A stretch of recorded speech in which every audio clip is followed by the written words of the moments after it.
Hello, everybody in the internet, and thanks for tuning in. And welcome to another episode with me, Master Rider Bushido, and with my Toku Bros on the other side of it, Flayvaman! Iron Ho! Okay, for the benefit of the viewers, this is supposed to be a Toku Talk today, and for And for some reason, my brother on the other side of the earth has decided of all things just to go for Lionheart, or where he could have done anything else on the bloody planet, and he just Stop complaining. It's been a while since we've done a Toku Talk. Yeah? That is true. And so we are doing another long-awaited Toku Talk. We are back with another talk. Yes, right. So, what's in the news today, dear bro? Right, well, Start with present. Right, fine. Well, I know you have just watched Ghost. So, as of this recording, the Raw to the third episode is out, and the subbed for episode 2 is out. So, just for the viewers to tell them. I have watched episodes 1 and 2 of Ghost. Which one? 1. So, don't say anything about 2, okay? So, anyway, right, here's my opinion on the first episode, just as a generic. Right, considering you've just watched it, so go on, lay it on us. Alright. I saw a lot of, Kiva, style, not reference, but similarities, in that you got Kivat and this very isolated boy kind of relation. And what's more, I love the fact that the whole premise this time is not a cafe, it's not a police station, whatever, it's a temple.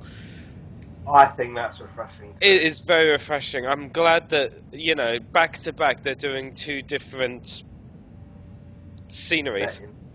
What's a slight question mark is, or very stereotypical, is that they're doing another secret pit, if you know what I mean by that, or secret HQ, or whatever you want to call it. Yeah, I get you. It's like Double had it, Drive had it, and now this has almost exactly the same style, and I'm like, really? Actually. Actually, I'm gonna throw another curve one in there. Doc's lab from Gokaijo looks something similar to that as well. So I'm like, anyway. Yeah. But my point is like that was a slight neg, but I can bear with it because of the uniqueness of the temple. The character-wise, I felt again was a nice little refreshment in that it's all Buddhists, effectively. Monks and whatnots, and I'm like, well, this is interesting. Now, in regards to the villains, I felt that the guy under the hat was a very Decade homage kind of thing, except more silent and a bit creepier. The villains themselves, as in the monsters of the week kind of thing, I thought was like, another stereotypical thing. It's really weird, but go on. Okay, anyway, the bike I couldn't give a crap for.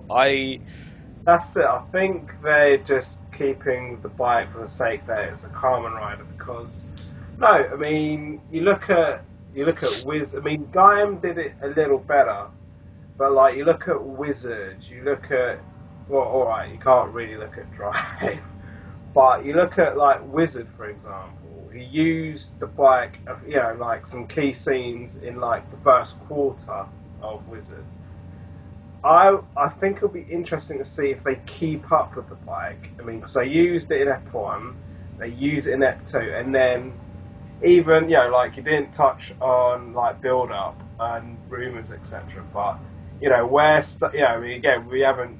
No, we'll get to that. We'll get to the rumors. I mean. But, yeah, you look at what Spectre's bike's gonna look like. I don't know if you've seen. I've seen the hooded rider. Interesting to see how. Oh, no. Yeah, Machine hoodie. Machine hoodie. I love it. I love it. Straight off the bat, I love the look of it. It's just, it looks like a Double's bike, but in navy blue, if I'm correct. Alright, yeah, I have seen Double's bike, believe it or not. So yeah, I get that. Yeah. But I think they do that. They do they very rarely do the bikes like that. Because you look at, I mean, alright, one series that definitely didn't have a rider bike was Hibiki, but they did release a Hibiki bike in Japan. Yes, I saw it. And I actually saw it. Remember, I went to the museum for that. It looks similar, just different colours. And I think, I mean, don't quote me on it, but I think Kabuto had a bike of that nature as well. But again, Kabuto didn't really use his bike. Well, technically, if we're saying no bikes, we can technically say Drive didn't have a bike. Well, no, I mean, Drive had a car, but then at least you had the two secondary riders with their bikes. What about So you can kind of, what about Black RX? That's going a bit, but I know. But anyway, look, my point is okay. Here's my point. Okay, just going back to Ghost for a minute, though. Okay, just to round it off, I felt it was a bit of a slowish start in regards to. I thought it was unique, and it was one of those unique ones where I need a bit more to actually get into, rather than like instantly getting it in there kind of thing, because I generically didn't like the premise and like, oh, I died, okay, you're destined to be burdened with the ghost driver, and I'm like, okay, here we go again kind of thing.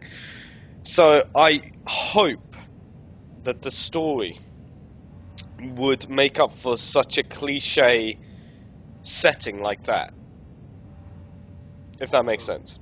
Alright, you talk about cliche, and I'm just feeding off. Bearing in mind I've seen both eps, I'll only feed off ep one. One other thing. What do you think of the whole? You know, I mean, you talk about cliche, the fact that his dad was a ghost hunter. His dad, you know, there's big massive question mark about his dad, and then he's like, oh well, I'm supposed to be taking over this role. I mean, alright, I'm not sure if it's ep 1 or ep 2. No, actually, I think it is ep 1. The fact that he randomly received a parcel from his dad on his birthday, yeah, so that is ep 1.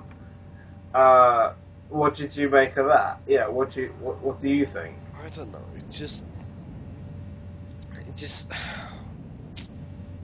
I mean, for me, I will say, yeah, that is actually cliche. I'm actually following the cliches, but there is I've seen people online sort of pointing out homages, like different.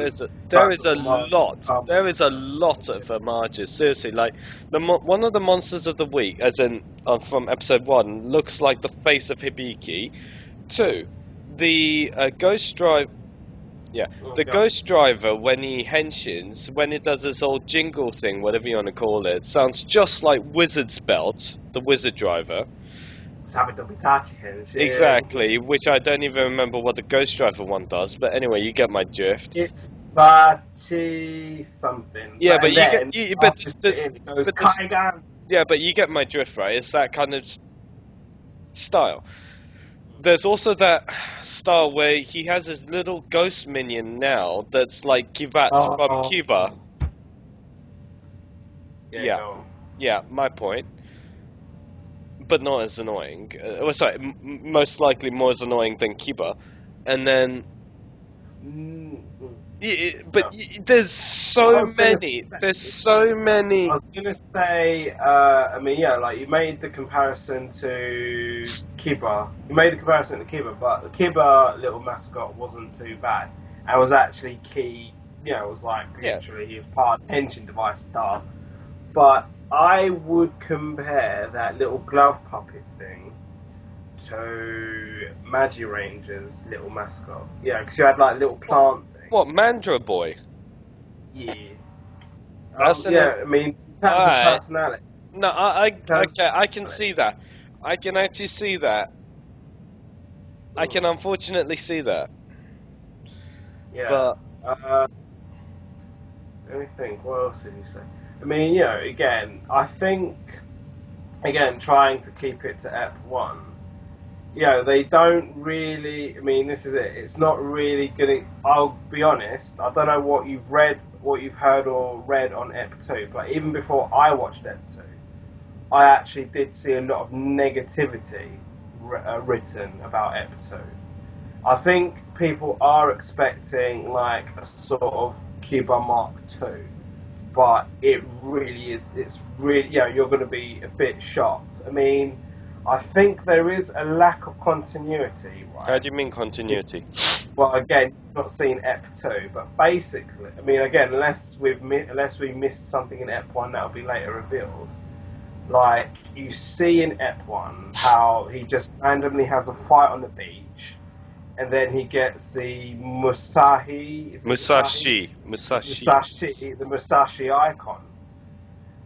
And then again, I don't know if you know this, but like they're literally releasing the icons quite consecutively.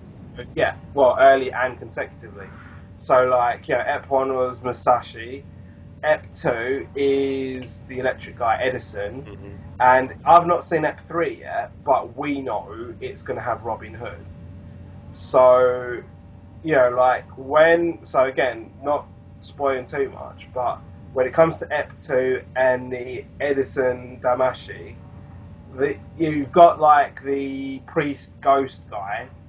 I mean, again, you've seen Ep 1, he's the guy that appears at the waterfall. Or the Sennin. The sensei or Sennin. Yeah, he's a priest sage thing. Priest guy. Yeah, I did say priest. Yeah, originally. Yeah, so like he in Ep 2, he starts like talking more about the Damashi and what brings them about and stuff. And it's like, wait a minute, was any of that in Ep 1? I don't think so. I mean, I personally don't think so. Maybe I've missed something. But all I'm gonna say is, again, Ep 2 let a lot of people down for some random reason. I thought it was okay, bearing in mind we've just come from Kamen Rider Drive, which was very zany. No, but Drive had that very unique feel, and that basically it just had that.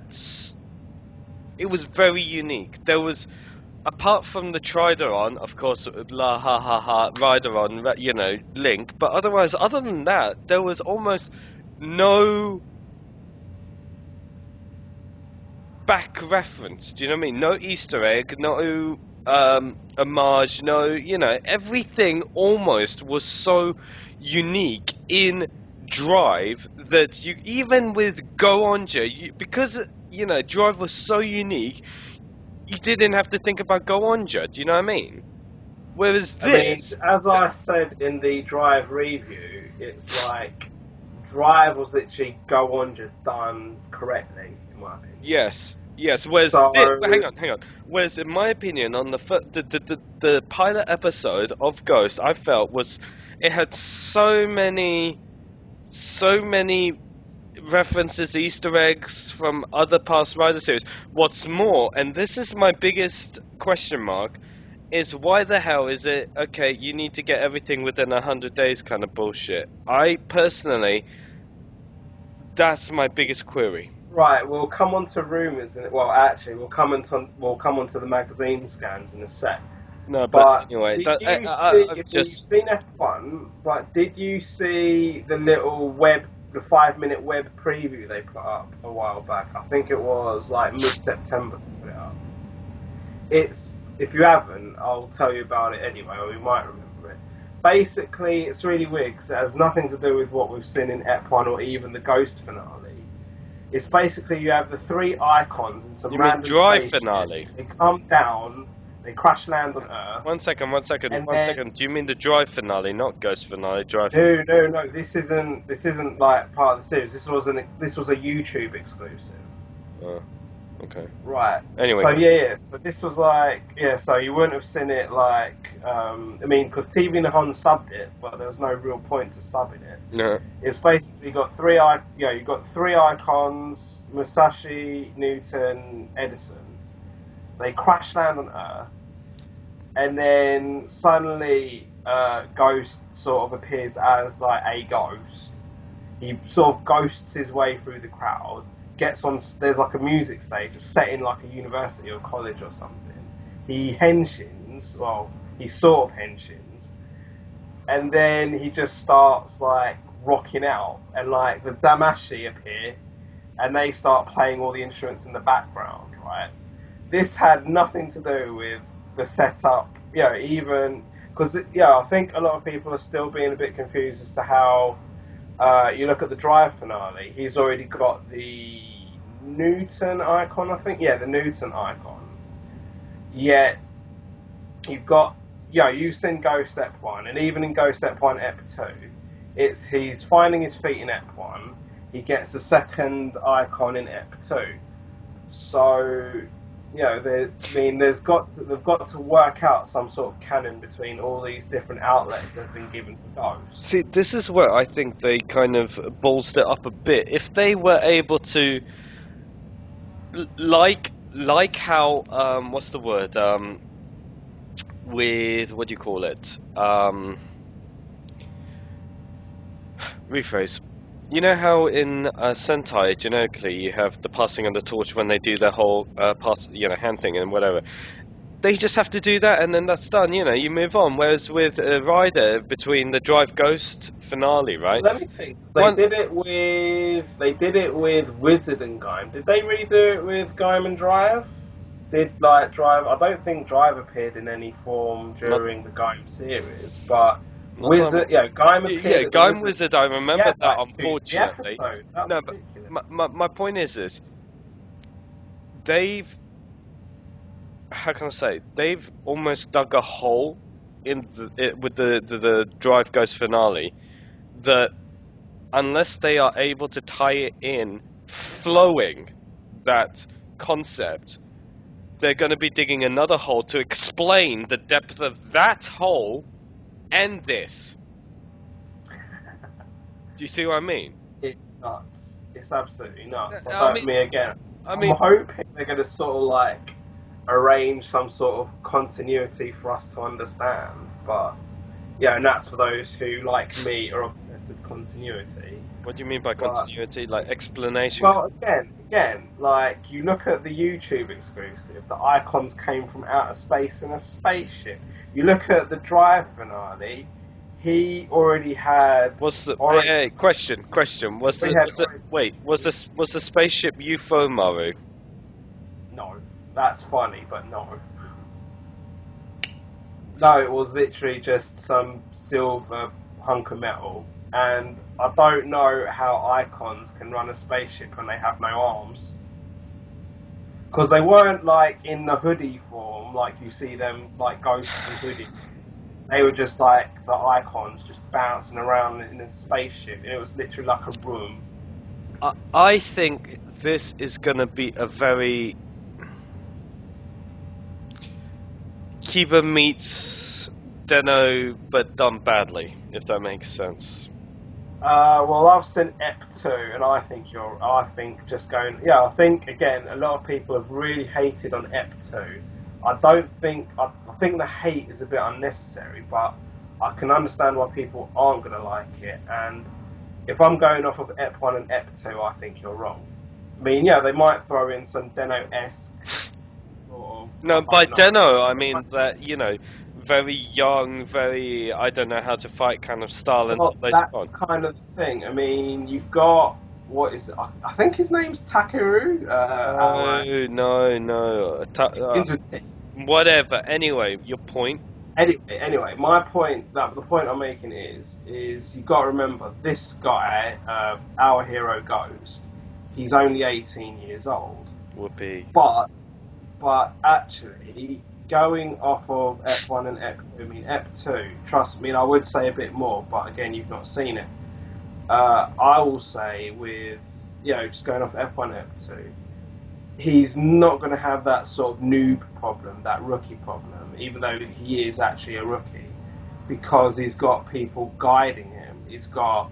I mean, because one character you didn't touch on was the heroine, the girl who's like, she's set up. Even before I saw Ep 1, I'd already read the bios of the support characters. I like girl that.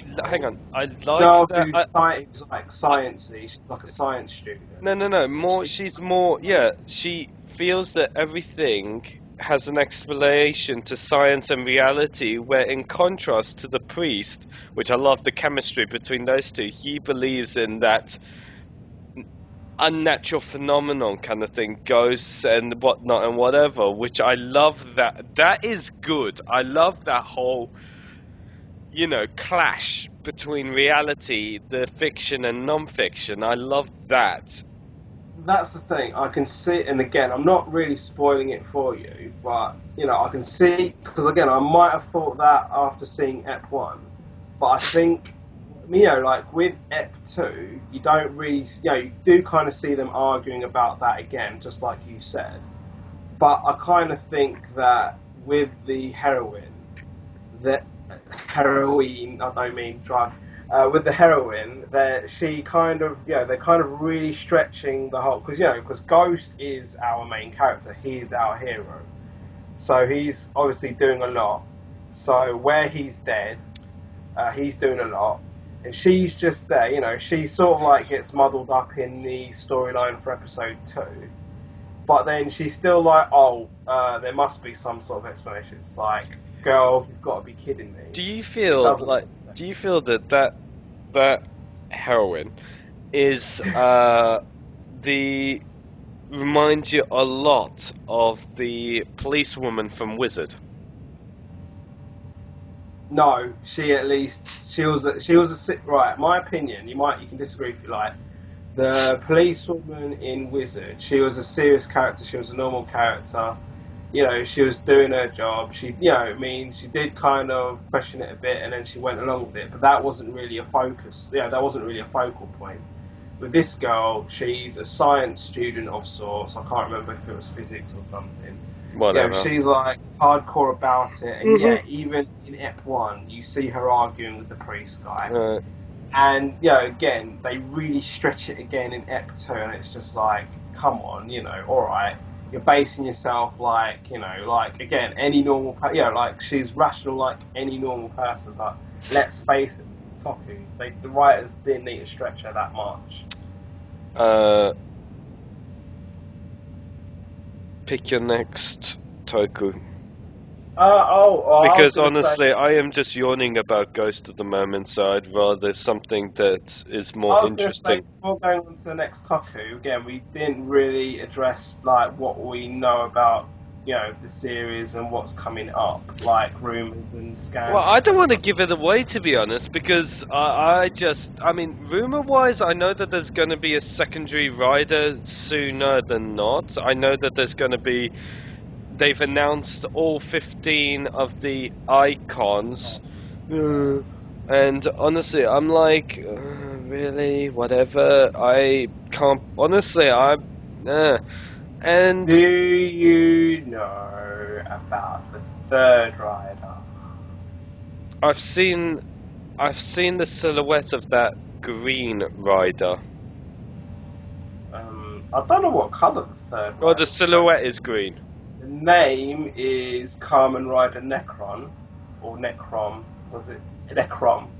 Why? Why not? I don't know. I'm pretty sure it was an M, or was it an N? I'm sure it was an M. Necrom, or Necrom, or Nucrom. I don't know.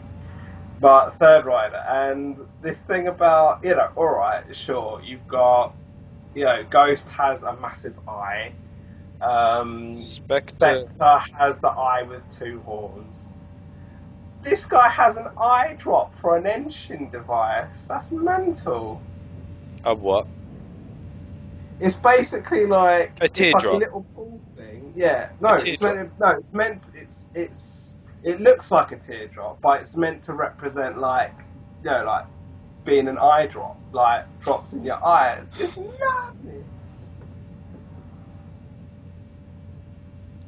Anyway, right. I was gonna say, all right, briefly, right, because you seem to be getting really agitated. But all right, one thing. All right, what do you think of the 50? Well, if you can remember which ones you remember seeing revealed, what do you think of the 5th? Well, the 15. You mean as in the name-wise of the whole bullshit? Well, as in like, because they could have picked, like hundreds upon thousands of like historical figures from different countries. Okay, wait. Oh, you I'll asked just me. say quickly, being very British, I do think it's awesome that they've got Isaac Newton and Robin Hood, and they're like, you know, they're literally the third and fourth icons that he's getting. I'm not sure if there were any other British icons. I mean, you've got. I think it's going to be interesting to see. You know, like where he's got Robin Hood, he's then also getting Billy the Kid. Mm. And then I'll be honest, I don't really remember the others. Beethoven. Beethoven, and I think Spectre's getting Houdini. I think that's pretty awesome. And like for the Houdini, whatever, the machine hoodie actually like becomes, like additional armor. That's madness. That looks good. That looks good. I mean, we haven't seen anything like that with the It riders. looks like he's wearing a jetpack. Yeah, the closest we've seen anything to that was back in Fies. LOL. That's because he was a rocket. No, but you get what I mean, right? No, not fours, Fies. Oh, whoops. Anyway. No, but my point is right. Do you have anything like that? Well, anyway. My point But- is, my point Yeah, is, no. in regards to the whole concept of the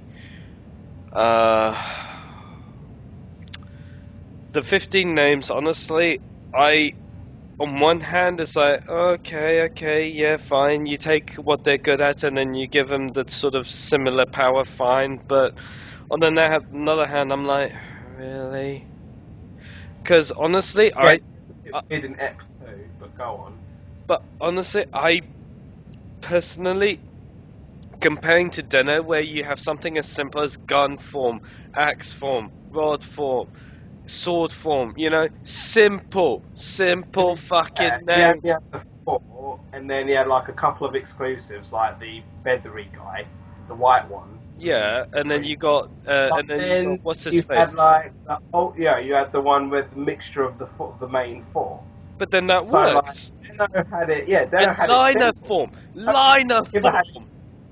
Kibba had it even more simple. I mean, Decade you kind of understood because he's doing Heisei, and then again Wizard kind of had it simple. No, but Wizard was simple. Gaim just went mad. I'm not. Yeah, Nah. because when some massive Ryuki homage, I think, or people were comparing it to Ryuki a lot. And, we did that in our review, and then Right. Drive kept it down again. And now they're doing it now they're blowing it up all over again. And talking about rumours again, you're complaining about the whole why is it only? I mean, it's 99 days that is given in. Or 100, but technically. Right, no. If you remember, right at the end of the first episode, he goes 99, but you've already wasted days. Yeah. 98 left. But they've already revealed, like like in the magazines and stuff, that obviously he makes his he gets his 15 icons in 99 days. Spoiler alert. But then he's actually getting power-up forms. So he's got his 15, and then he's going to get more based on like powering up. I saw that. It's absolutely nuts. This is going to be. If people didn't if people thought there were too many forms in Gaim.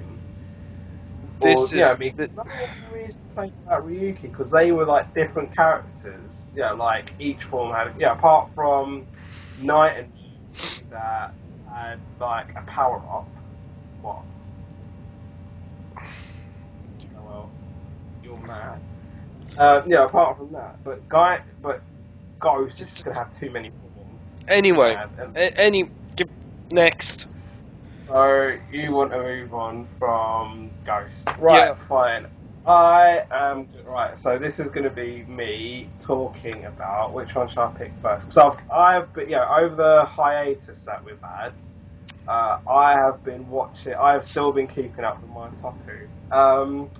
So I am going to start off with don't you dare no For us. No, this is for us. What? Um, right, okay. Hold on, water break. Right, so right. I don't know. My eyes just drawn to it because it's one I want to get out of the way. One series that I literally only just finished watching 2 weeks ago, and it took me at least 2 months to watch because it was so awful. Is Toku that aired in 2003. It's called Seishin Grand Seiza. Have you heard of this one? Yes. Have you seen it? No. Right. Okay. In a nutshell, how do you yeah. describe the story premise? And I mean in a nutshell. Right. I am just simply going to describe the whole thing as awful. Okay. Yes. And I will make a few points. I'm not, and even though I really want to bash this series to within an inch of its life, I will make a few positives about it. So it's not going to be all negative. You're kidding, right? What? Seriously? Right. So the story. All right. So the story, the premise, it's actually very simple enough. So there's going to be massive spoilers in this, by the way, because I will not recommend this to anyone to watch. If you're like, I might think, I see this Grand Seiza listed, I might watch it. Don't even bother. I mean, I'm going to start watching Just Risers from tomorrow now that we're doing this review. I'll start watching Just Risers tomorrow. And I'll also start watching Garo Season 5, but I'll come to that later. Right, so Grand Seizers, the premise is simple. It's basically there was many millions of years ago, and there's a lack of continuity in this because they actually change. They actually change the number of millions of years ago. I mean, at one point it was a few million years ago, and then it was a billion years ago. There's no continuity in this series at all, barely. But the premise is you've got like an ancient civilization that fought against aliens, that disapproved of the ancient civilization on Earth being technologically advanced. They fought, they won, but everything was wiped out. Then coming to present day, apparently this ancient civilization had a few descendants, specifically 12, and they each in turn realise that they are a descendant of this ancient race. They get like their henshin, which was literally similar to Gavan. I think it was Chuck or something. They henshin like this, and then this alien threat from a badillion years ago returns. It's like, now that these humans are sort of developing like advanced technology, we've got to wipe them out as well. And they basically spend the whole series saying, look, we are not the ancient civilization you fought a badillion years ago. We are different people. And then they kind of come to an arrangement, but where they talk to some galactic celestial being, and even though it was that being that waged war on Earth, he changed his mind and just put all the blame on his commander and basically chastised his commander right then. So spoiler alert for that. But okay, so that's the premise. Positives, I will say, the way they did it in the first quarter is they introduced each character one by one, or they might have introduced the first three across 2 episodes. And the way that the Wind tribe works, because they worked in tribes. Hello. Go on. Yeah. So the way it worked was, the way it was done in the first sort of quarter was they introduced each character one by one, which I thought was really good. It made it interesting, but once all the characters were introduced, it kind of got a bit boring. It got boring. The dialogue was poor. The other thing that I would say was positive about the series is actually the armor design, as in post-henshin. Their armor looked really good. It's very different from Sentai. I mean, it's got that Sentai feel, or you could say Sentai meets Armor Hero meets something else. The designs of the armor was actually really good. Is it on par with, say, an armored up rider? As in, I'm talking the ultimate form of a rider. So, say, Cougar's Ultimate, or I don't know. I'll go out on a limb and I'll say I think it's better. I mean, if you're going to compare it to a Toei series, people kind of single out Gosei Knight. Mm. So basically, even in my opinion, it's basically Gosei Knight with colour. And, That's interesting. I will be honest, I think the designs of their armour is actually really good. It's better than most typical Sentai, in my opinion. That's a limb and a half. And, you've got, they mix, whichever colour and white very well. I mean, some characters are just all colour. Some have, a dash of white in it. And then I think, the Wind Tribe, they mixed up, they were technically purple, but they mixed up purple and blue quite well. And then you got the Water Tribe, which was different shades of blue. It's really bizarre how they do it. It's not on par with Sentai. It's they've done it on their own, and they've done it really well. I will say the mecha was a little confusing. I mean, I like their sort of humanoid forms, because you had an eagle that became a robot. You had think Saber-Tooth Tiger from Mighty Morphin. There's that became a sort of humanoid, and then there was a dolphin it was a whale actually that became humanoid. But then the Wind Tribe one was called Dorcrux or something, and that just stayed some massive beetle, and it just kind of stayed like that. It's why doesn't that one get a fighting form? And then there was the black robot, which I forgot its name. That was badass, and that came from the ancient civilization. And then there was a dragon thing, and then again, present day humans with the advanced technology. They made one of these as well, which as soon as it was demolished, it's oh well, that's the end of that then. I mean, it appeared for 5-10 episodes, so it wasn't a week thing.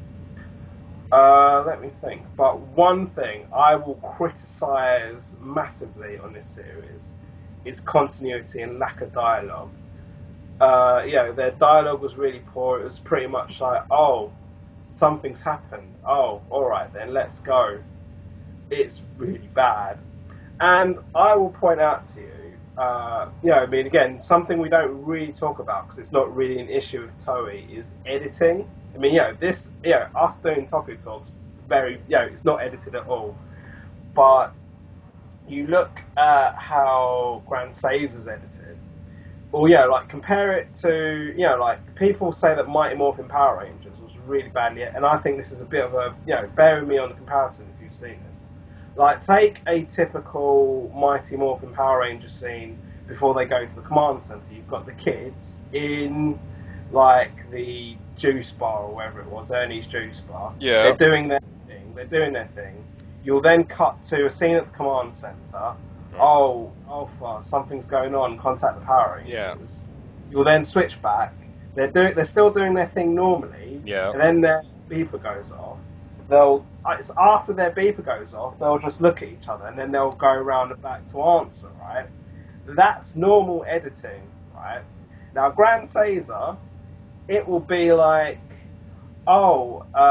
something's happened, we've got to get in touch with so-and-so.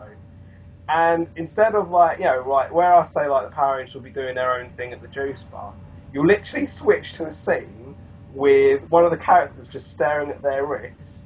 It'll go off, and then they'll tap it. It's what were they doing before they were contacted? Well, they just sat there staring at their wrist. It was really poor editing. And, I don't know. It's just... I mean, I will also say that the choreography is also really good in this series. Good. The fight scenes are epic. But, again, it's just the way they edit them is really bad. So, he'll already be on the floor before an arrow's thrown. It's nuts. It doesn't make sense. I mean, they didn't do a film, thank goodness. And again, after you've got your main 12, they didn't sort of need to, with the 12, I think it's quite good how they don't need every character in every episode. So, each episode would only have, four of them appear. But towards the finale, you'd see more. Yeah, you'd see them as a group of 12. And when it came to Grand Caesar's finale, I am just thinking, how glad you are finished. well, firstly that, and just when it's a series that's so poor, again, the ending just didn't really surprise me at all. I was just like, oh, this is crap. But it did have, the villains had so much potential, because you had a guy called Logia who was like the main rival to the leader of the Grand Caesars, the red guy, the leader of the Fire Tribe I'm talking about. This almost sounds like Avatar on steroids. Well, I don't know. I mean, because Avatar's meant to be a really good like manga and anime, but people hate it like Airbender. I watch it. So yeah, don't cuss it. Have you seen it? Have you I've seen only it? I've only seen the film The Last Airbender. No. Don't even go there. Right, do not exactly. even go. No, so I'm talking the proper anime. Airbender. All right, so shut it. Think of The Last Airbender, and just apply that to Toku. Again, it's insane. It's like, they could have done so much more with Logia, and there was a guy from the ancient tribe they kind of dug up from the ground. They could have done more with that, but no. It took them like 3 episodes to defeat this hench guy that he was asexual. He'd basically reproduce on his own. No, he'd basically suck human souls, and he was able to reproduce. It's just absolutely bonkers. On the lines of no comment, but okay. But just to sum it up, it was just an awful series, and I am gonna watch the 2 sequel series. You've got Just Rise and Caesar X. Caesar X has a film, by the way, and I'm gonna start watching Just Rises in the next week. And if it's anything like Grand Caesar's, I am just gonna claw my eyes out. I'll hold you to that one. Anyway, so your next series that's not as horrific, I hope. Right, okay. Alright, I'm going to ask you... Alright, before I go to the series, I'm going to throw a question at you and we'll discuss it. Go on. So, I'm going to Kamen Rider, right? Now, I've been having this discussion with a few people online about how almost literally every series of Kamen Rider now has like legendary rider henshins. So you've got like Drive only really had the one where he had like the Gaim shift car. But you mean wait. Gaim had the shift car and then Drive had the fruit car. Yes, fruit shift car. Yeah. Yep. So in other words, what's your question? No, actually it was Drive. Right, what do you think about these riders having legendary rider henshins all the time? Pointless, and literally just for marketing purposes, just to have a backwards compatibility. If they made a cameo, fine, I don't mind it. On two reasons: one, if it works in the story; two, if it's literally just as a cameo as themselves without handing anything as bullshit as, like, say, fruit shift car or a Drive arms. Seriously, I think legendary. I rephrase that.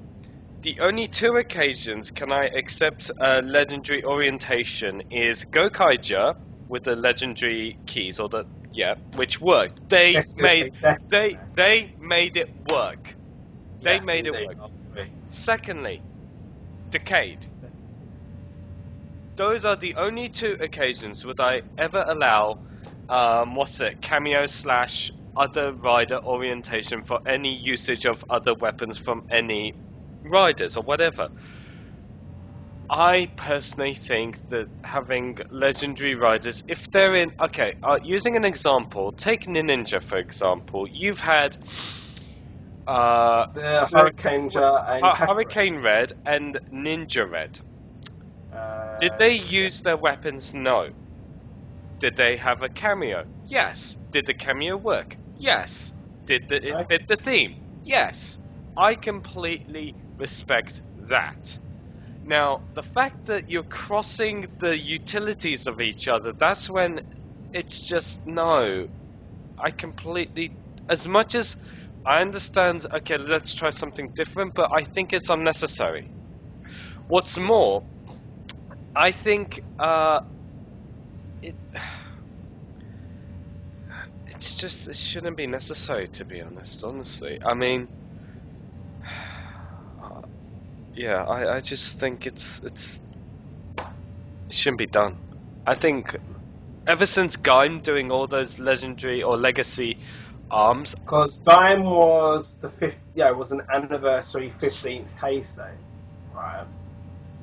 But Ghost is also doing it as well. what?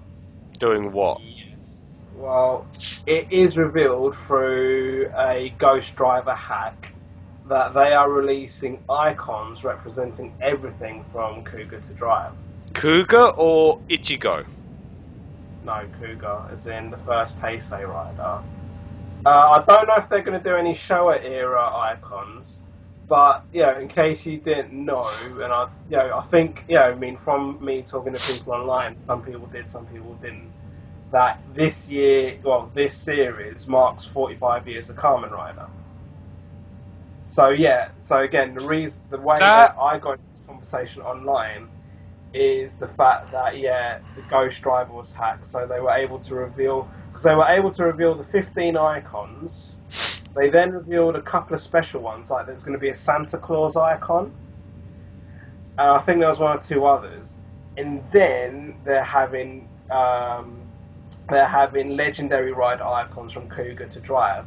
The only one I can remember offhand, because I thought it was funny, is the henshin for Gaim is something like, oh, what's this about a fruit guy or something, or this fruit guy is a bit stupid or something, they say, like when it does the henshin sound. I mean, because, alright, again, I've seen Ep 2 of Ghost. The one they do for Edison's a bit weird, but what can you say? But for the legendary riders, they've got quite a few comical quotes like based on each series. But again, you're now looking at 16. Is it 16? Yeah, 15. Yeah, you're looking at 16 legendary ride icons. Yeah, from all Heisei, Neo Heisei. It's all there in the Ghost Drive, the Ghost Driver. Yeah. But here's the thing, and this is where I'm going to throw a counterpoint to myself here, that, and I'm going to go out on a limb when I say this, that I hope, because you know how Gaim, literally all their legacy rider for arms thing was literally the head of the rider and just folded out into armor, right? Mm-hmm. I hope that these legacy rider armaments things, when you slap it on a hoodie, actually blends in well with. Yeah, I see what you mean, but I doubt it. My point is there's more potential to getting it right on this occasion than just having a head of a legacy rider and just chucking on top of you and then breaking. It's going to be interesting to see what it looks like now that you mention it. That's I don't know if it could be easy, because you've got Drive Cross Ghost coming out sometime quite soon, but we don't know anything about the like if they're going to do a Tyson film. Honestly, the way I can interpret it is, I'm gonna again. I think if you think about it, you remember how Maha, just going back to Drive for Mo, like how Maha kept on in his civvy form, he kept on wearing his hoodie, which was that of Maha's color scheme. There you go. There's like a similar concept color palette that if you go with Drive, just slap it red with some streaks of black and white and whatever. It'll be interesting to see what they come up with. Like look-wise, design-wise. But again, you're looking at 16 riders. Which is... And I don't know if they're all even going to appear in the series or films. It's madness. Okay. I'll be grateful if they didn't show it on camera. However, if they showed it in regards to an art form, scans, whatever, right? 1, I so hope it's good. 2, there's potential to pull it off. 3, there is far more possibilities of failure. But yeah, alright. But that's what I mean. I'm tossing between fearing of like. Well, let's see, because again, because I'm not entirely sure pre-Wizard, because Wizard also had like legendary rider forms as well. Not forms as such. It merely had just legendary rings, just as a. But it. I guess you got a point, yeah. Because the Wizard had legacy rings just as a call out. Decade obviously had the cards, but that's within the show reasons. Fine, that worked. But then,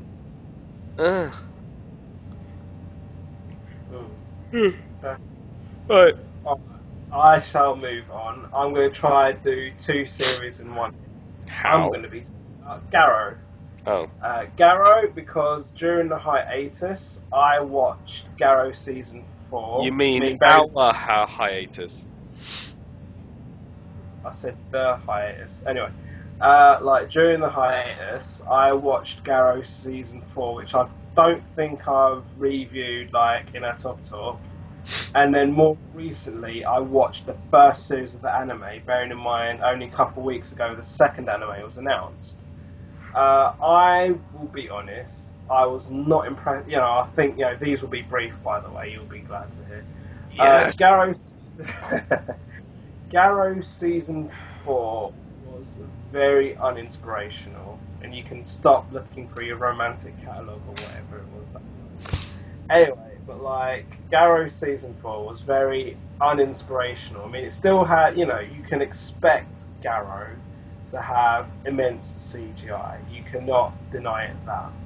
I will say they did increase like the live action sequences, so it wasn't so much the CGI Garrow bouncing around. So there was at least a fair amount of live action, actual live action. I mean, yeah, sure, Garrow's a sucker for, the wire thing, like they're flying around on wires. I mean, Garrow's real sucker for that. So they've got a lot of that going on.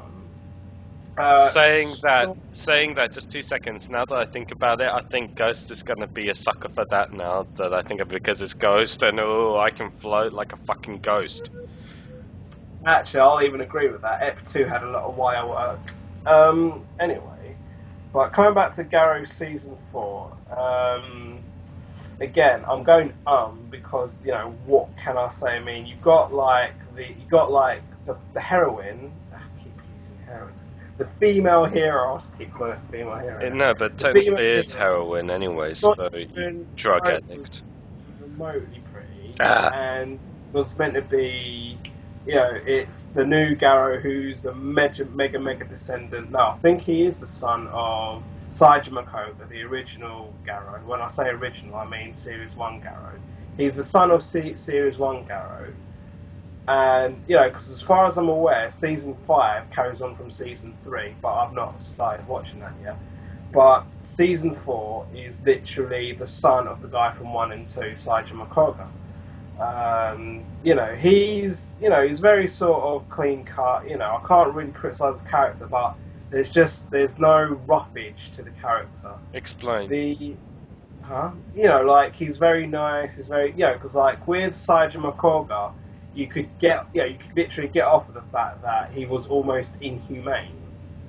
But bearing in mind that this Garrow, I can't remember his first name, but Saijima, I think it was Saijima Raiga or something. Anyway, but you could sort of see that his mother was Kaori, and obviously his father being Saijima Koga.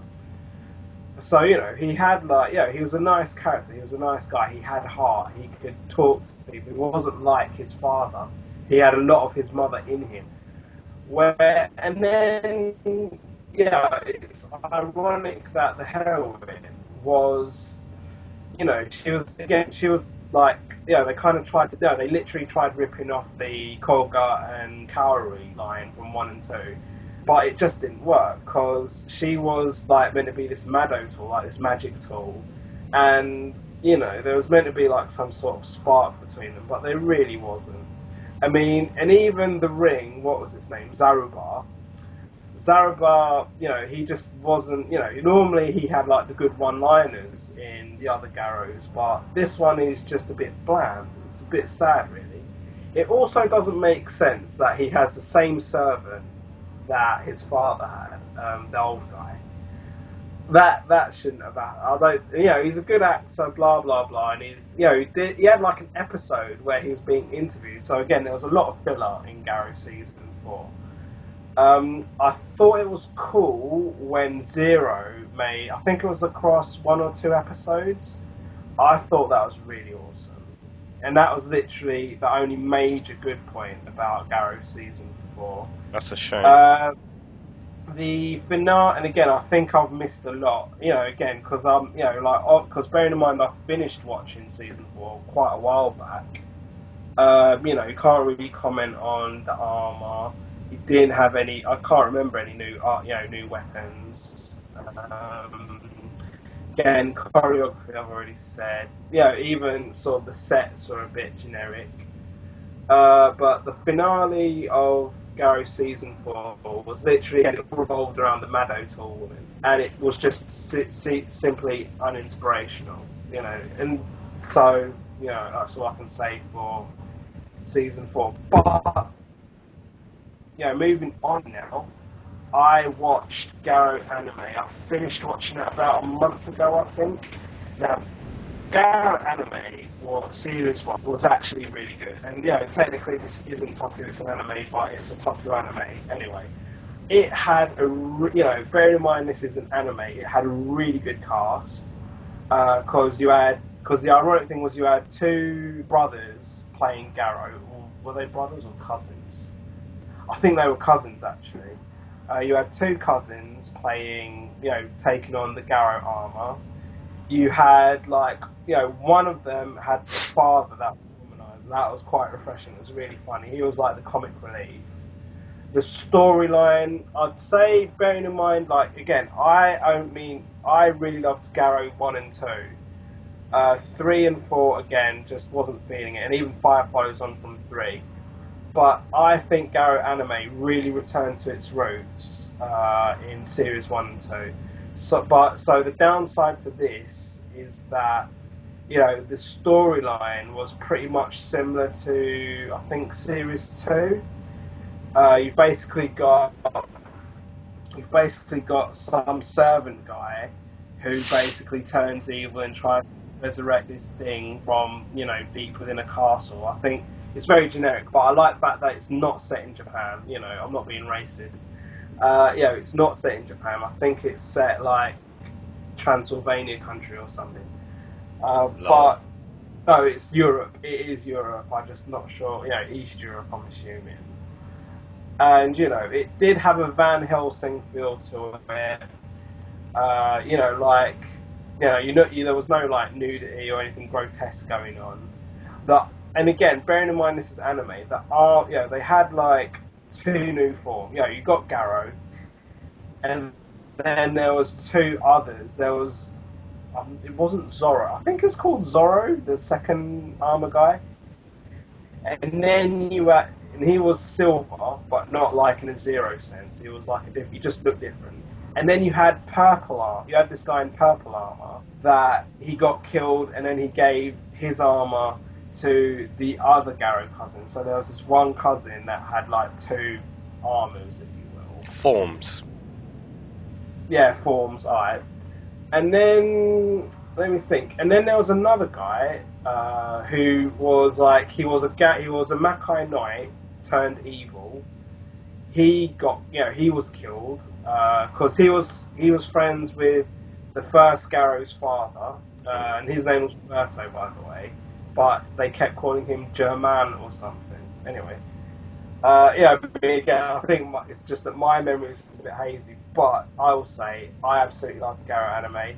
I've seen the trailer for Garo Anime Series 2. That looks really good. And I think they've gone out their way to make Series 2 look different from Series 1, and I think that's a good call, but I'd love to see what they will come out with for Series 2. I just hope they don't go the same way that Garo Series 3 did. There's so much more I could have said. I mean, again, the finale to Garo Anime was immense. Again, I mean, it was a bit generic, but it was a bit generic. And if you've seen 1 and 2, there's nothing original in it, but it still looked really good, and it was still a really good storyline. Alright, so moving on, here's another question for you. So, going from Garo to Sentai, who are your top 5 Red Rangers in Sentai? In any order? Any order. Alright, I want you to pick a Sentai. So, if you were to make a Sentai team of 5 Red Rangers, who would they be? And why? This is almost like a fucking Forever Red episode from Mighty Morphin. Alright, yeah, well, yeah, only they did every Red Ranger they had at the time. I'm saying, okay, you've got, I don't know, you've got okay. Yeah. If I had my top 5 favourite Red Rangers I can put as a team, not strategically, but just by like. Alright, I'm gonna spin this back strategically. Oh, you have to pick. Okay. Right, so you've got from 1975 to present day. Wait. From beginning to present. From beginning to present. Right. Yeah, so you can count people like Time Fire if you really wish. I don't count that as a red. Right. Well, alright, anyone who's red, right, from beginning to present day, so you're fighting some massive, Zangiak type army. Right. And you can only keep 5 Red Rangers. Okay, for commanding, I would say either Boken Red or Gokai Red as the sort of commanding figure. Okay, I had Boken Red in my mind already, but alright, I'll let you have Boken Red. Or who's it, Gokai Red? Would you have them both, or just one of them? One. I'd have one of them as the leader role. So pick. Gokai. I'm sorry, I'm gonna have to go with Gokai Red as that chief leader role. I'd have 2 melees and 2 ranged. So, and this is actually oddly enough, they did exactly this in Gokaija episode 2, if I remember. They did involve Red Team quite a few times, to be fair. No, but they actually did a very, very strategic Red Ranger role where you had Gokai Red as Shinken Red, and then you had who was it? Gokai. Who was it? I've got to remember now. Gokai Blue and Yellow as Gao Red and Geki Red, if I remember correctly. Maybe I'm wrong, please let me know below. And then the other 2 were Gosei Red and Magi Red, which I thought was a very good mix of ranged and, it just worked really anyway. So with that, I would have Geki Red and Gao Red as my melee. Now for my range though, I would probably instead throw Deca Red. Ooh, gun. Yep. Gun. And I'd have... What are they called? I think they're called Magnum. Yeah, his dual magnum. Magnum. His dual magnums. And as my last red, I would have...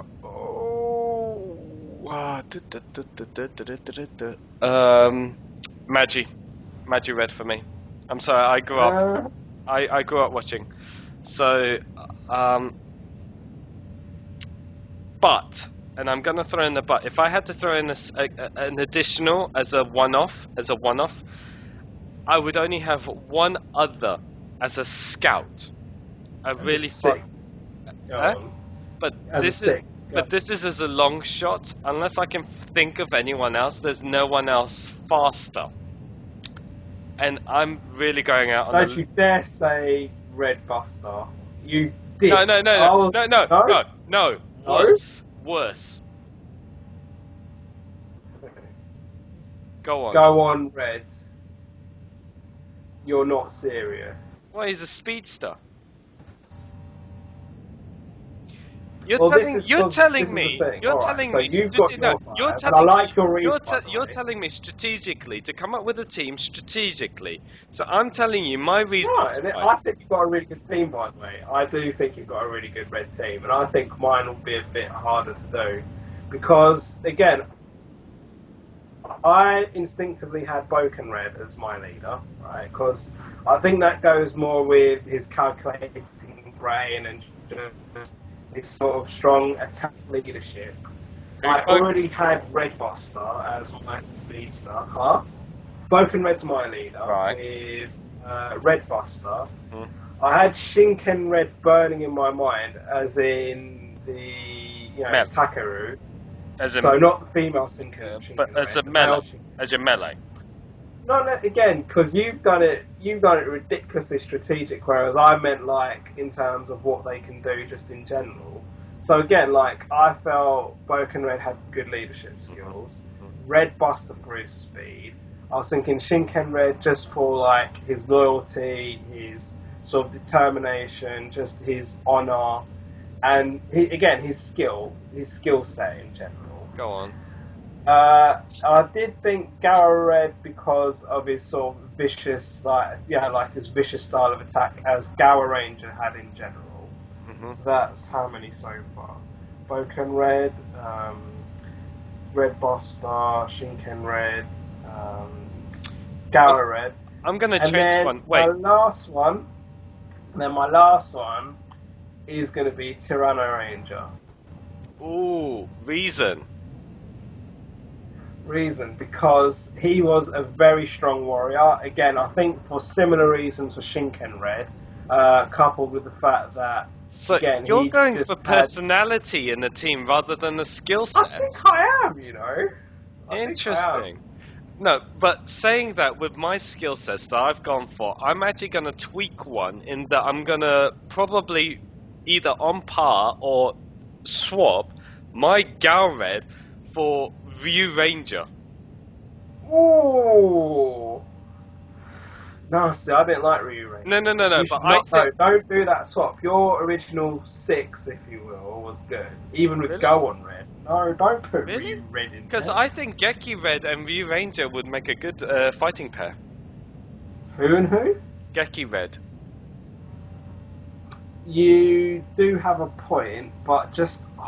I mean, again, I think I'm just going off the fact that I don't like Dire Ranger. Fair enough on that, but I'm just going by the But no, even when I look back, because again, I was actually discussing Dire Ranger. Well, I've been discussing Dire Ranger on the forums this week. But, I just kind of felt that, Ryu Red, whatever his name was, he did have a good storyline. And again, I'm going more off personality again, I guess. But even looking at your sort of very strategic approach, which is good, by the way. Thanks.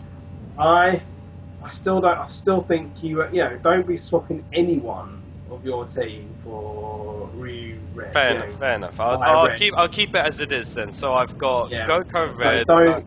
One second. So I got Goko Red as the leader. Then I got my two melees, that being Geki Red and Gao Red. Then I got my ranged, which is Magi Red and Deca Red, and then my cannon fodder / scout being Goon Red.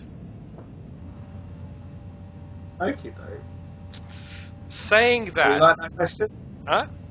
Like that question, yeah. No, it's to see it that way. Been a while Rather than having who's your top three, it's better to ask it as though who would you have in the team strategically. Yes. So. Okay. Shall I move on? Or I can counterpoint that and ask. Well, this is really... I'm going to save this for another Toku Talk, but which six... I was going to say, six Rangers? Right. You can ask me after. Right, I am going to review. I'm going to do a couple more quick reviews. Go. And, right. So I'm gonna. Right. I'm going to talk about two. Well, I'm going to talk about one film series right now, and that's Zebraman. Have you? Do you know about Zebraman? What? Zebra Man? Yes, as in the animal. And yes, there was a film series. I think this face kind of shows like what the fuck. So you know nothing about No. Zebraman. Right, okay. So just to give you a bit of background info, Zebraman was released around the 2006, 2008 and 10 eras. They did two films, actually I think it was 2006, 2010. And then they did like a sort of mini spin-off film a couple of years after the second. Right, so Zebraman is probably more about storyline. It's more of a fan homage, if you will, to Toku in general. The first film starts off. It's a really bizarre premise, by the way. Basically the Zebraman film. Well, the first Zebraman film starts off as some teacher who reminisces about a sort of a fiction within fiction, if you will. He reminisces about a TV series he used to watch as a kid in the 70s called Zebraman, which was basically it was just basically a parody, if you will, of 70s Sentai and Kamen Rider. So he basically befriends this kid, and he's like, I used to watch this thing called Zebraman, and the kid's like, I've heard about this series, I think it's cool as well. But they never did a final episode because it was cancelled after so many episodes. But then what happens in the film is that these aliens crash land on Earth. They also get a copy of this series and start mimicking the alien villains that are in this series. So they start running rampant. And the thing about this, I think he was like a maths teacher or something. Even in his spare time, he basically cosplays this Zebraman character, and he walks around the streets of Japan. I think it's Tokyo he's in, and it's just really weird. But then when he comes across these aliens that are exactly the same as the alien villains in Zebraman the series, I don't know. He somehow manages to start developing the same powers as Zebraman in the series. And it just becomes this, it's so far-fetched, but I will say it's funny. And, it pays good homage. And actually, I will say that the action's not too bad. And so this is the first film, and then again they just randomly defeat. He randomly defeats the baddie, the big, baddie that just grows into monster size, and he gets like the key to the city as, sort of cliche Batman almost. So the second film is actually a lot more sort of sophisticated. It's set in the year something like 2025 or something. It's set like in the distant future, where basically society, Japanese society as a whole, basically, they basically remember Zebraman, and they basically instill his sense of justice, but impose it on the population. But have you seen the film series called The Purge? No. Right. Well, The Purge is basically a film. Well, it's basically a film series that's set on the premise of a certain time of year or a certain time, people can commit any crime they want and not get and they can get away with it. Yeah, they can get away with it. So basically, the idea behind that is that crime in general outside the allocated time, basically crime goes down in general because all the criminals are waiting for a specific time of year or time of day, whatever. I think in Zebraman 2 they kind of steal this premise, and it's kind of like you've got these people, you get these people who are like victims of like the crime. So you see Zebra Man, like the teacher, he was basically somehow frozen in time. He wasn't around, and then he wakes up with amnesia. And like the little boy that I mentioned in the first film, he's now the same actor as, I'm not sure if I think it was Decade. Yeah, I'm pretty sure it was either Decade or Shinken Red. The actor, I'm going on the assumption it's the same actor as Decade. He plays the grown-up version of that boy, and he's like, "Oh, you were my He's like, "Oh, you were my teacher that liked Zebra Man. Well, now look, now because in the film they call that allocated crime time Zebra time or something, or Zebra hour or something." And so basically they go about and they say, "Oh, we've got to defeat like the mayor, who's sort of like he's really psycho." And then it turns out that even though in the first film Zebra Man defeats the aliens, there was one knocking about. And then they also talk about like the way that the mayor got his powers, that he was originally a scientist that did an experiment on Zebra Man and extracted his evil. Again, it's quite a unique premise in this part. Basically extracted all the malice from Zebra Man, and like that's how he got the main female villain. So the film ends with like the main female villain and Zebra Man fighting. Yeah, like he gets his memory back, and there's like a massive war between the people who are victims and the people who are enforcing the law. And then I guess it's like a happily ever after, if you will. But again, it's a really good series. If you like Toku homage, you'll definitely want to watch it. I mean, the special the spin-off that came off of it was called Miniskirt Police, LOL, because it's based off it's basically based off of the female characters that enforce the law. And it turns out that one of them had like a grudge against the mayor of Zebra City, and it's just really the spin-off's a bit messed up, and it's not really necessary, but it was quite interesting to see the connection between one of the characters with the mayor of Zebra City. It's really weird, but I'll say watch it. The other film I want to talk about, I can't remember the subtitle. I think it's called Suicide Girls or something. But it's a film called Aka X Pink. You may not have heard of this one, but it mainly stars the heroine from Fires. Right, and there was actually a lot of other Toei characters in it, like actors and actresses in it.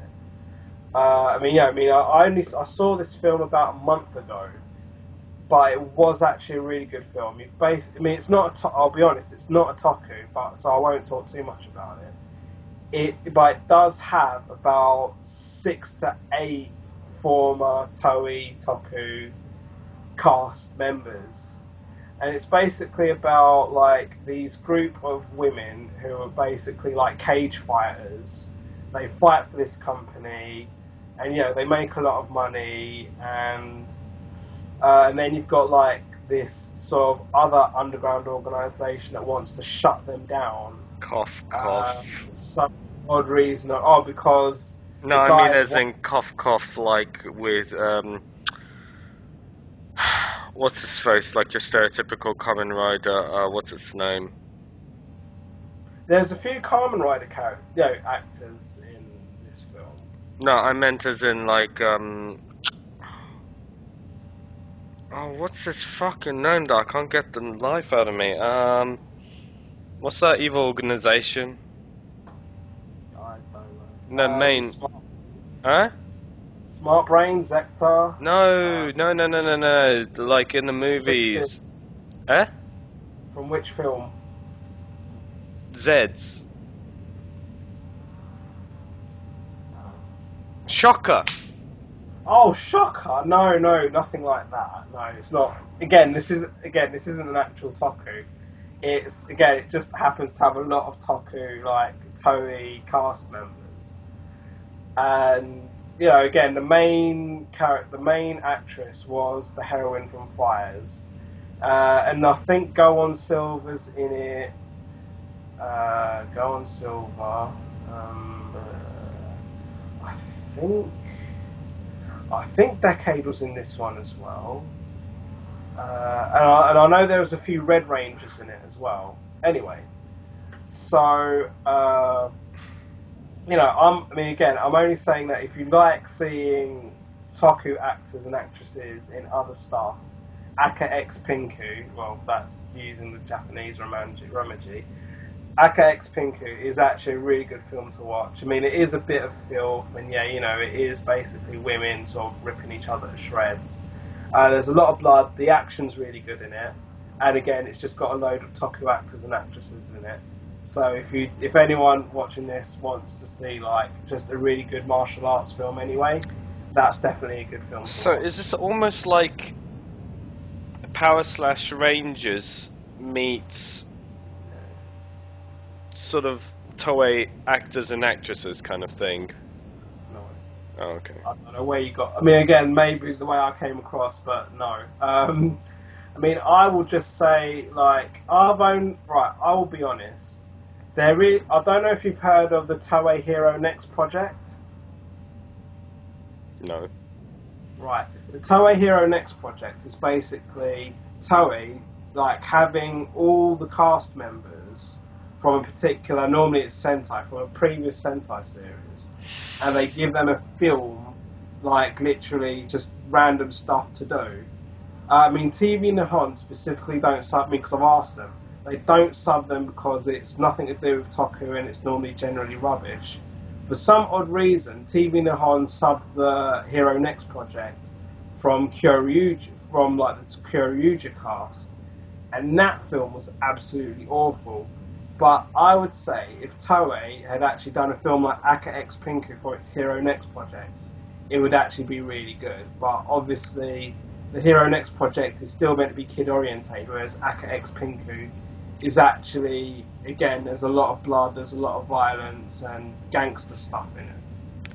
I've actually got some things. Forgive me if you're done with that one, but I've got some. I'm done. Oh, phew. No, I've got some. Actually, now that I think about it, I've got some things to add to this Toku Talk. Actually, first off, just as a tap on as to the thought, Deca Ranger 10 years after, yes or no? Well, I haven't seen it yet. I'm looking forward to watching it. I think Overtime have subbed it now, but I don't think TV Nihon have yet. I'm looking forward to it. I mean, I do think, and yeah, I'm sort of bulldozing now, but I do think it's a bit peculiar that, I mean, alright, I can understand they've got a new Deca Red because the original Deca Red's Fire Squad or something. Mm-hmm. But I don't understand why, again, I don't know whether it's got something to do with the storyline or something to do with the actress or whatever. But they've specifically got another Deca Yellow. What? Oh, and that's it. So it's not like, if they were going to do like a whole new team, and ironically, just this afternoon, I was talking to a friend about how they're revamping Ghostbusters with all females. But if they'd have done that with Deca Ranger, like just a whole new set of 6, fine. But no, it's just a new red and a new yellow. It's still, I'm still very curious, and I think it's peculiar. Here's one for you on that, just to finish it off and tie it off or whatever. If you could do any Sentai series or Rider series as a 10 years after movie, VC, whatever, which? Can I do one Sentai, one Rider? Yeah, go on then. Fine. Let's see. Sentai. I mean, because while you were asking that question, Zoo Range just popped into my mind like instantly. I can give you that. But if I think about it, let me think. I mean, because I haven't got around to watching Kakuranger yet, and Go-Go 5 is being subbed by another Imagination Station, which I've been waiting 6 years for. What? So I can't comment on those yet. I'll talk about that in a moment. Wait, what? Go-Go 5, QQ Sentai Go-Go 5. Oh, I thought you said Go-Go whatever, You just said voiced by the Imagination Station. Did I say voiced? I meant subbed. Anyway, but coming back to your question though, thinking about it almost scared me saying like Go Go 5 was voiced by Imagination. That's it. That site uses that guy as its logo. It's mental. Anyway, but no. Going back to your question though, I mean, okay. While you're pondering, I'm thinking Time Ranger, but I'm also thinking Shinkenja should do it as well. Well, there's a thing on that one. Time Ranger would be a bit of a paradox, seriously, because 10 years after, and yet they can go back. But then 10 again, years. Deca Ranger. When was Deca Ranger set? I think Deca Ranger was set in some sort of future as well, though. To be fair, it is. But anyway, for me, provided this is done well, I would love to see a good 10 years after for Gokaiger. Or that would be immense. If they do it well, that would be amazing. Or, and here's one I wouldn't mind seeing actually. Bokenja, 10 years after. That would be interesting actually. And just as the characters as they are. Did you ever see Kyoryuger 100 years after? No, I didn't particularly want it because that. Oh. Anyway. It was goddamn awful. They should never have done that. So, you know, I think the fact that they did that, they should not do a Kyoryuger 10 years after in 8 years' time or whatever. So they pretty much crucified Kyoryuger as it is. They crucified it with a vengeance. But, no, when it comes to Deca Ranger, I am looking forward to it. I am anticipating it. I'm hoping it's good. Even with my point of why are they only doing new gen for 2 Rangers? You know, doesn't make sense. Well, at this point, without having seen it, it doesn't make sense. And I will say, that actually answers the question really, so I don't need to answer. I would say if I did a Rider series, as a 10 years after, only one can, sticks out in my mind. That has potential.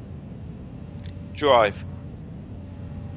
Ooh, okay. But that's the thing though, because anything can happen, especially from the pit. 10 years after, you don't know what can happen.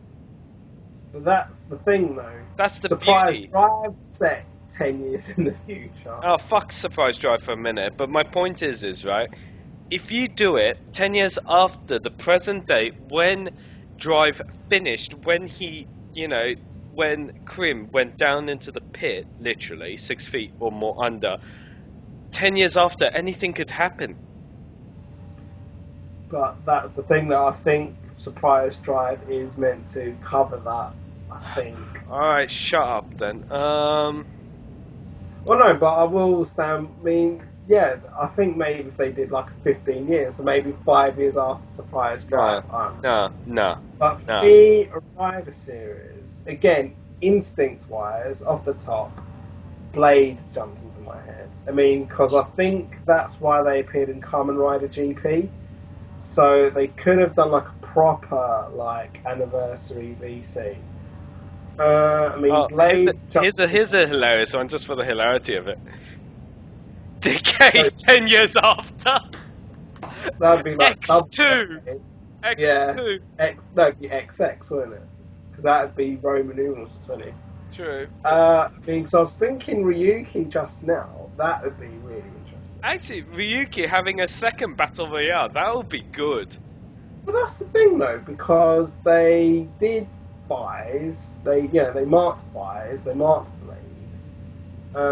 They didn't do anything for Ryuki. And even when it's come to all these films and homages and whatnot, you get to see lots of fires. These just appeared in 2 Tyson films in a row. I'm like, really? Have you got nothing else better to do? But it was good seeing Garen. But at least, like, you know, since I can't remember which rider, they do the whole team up.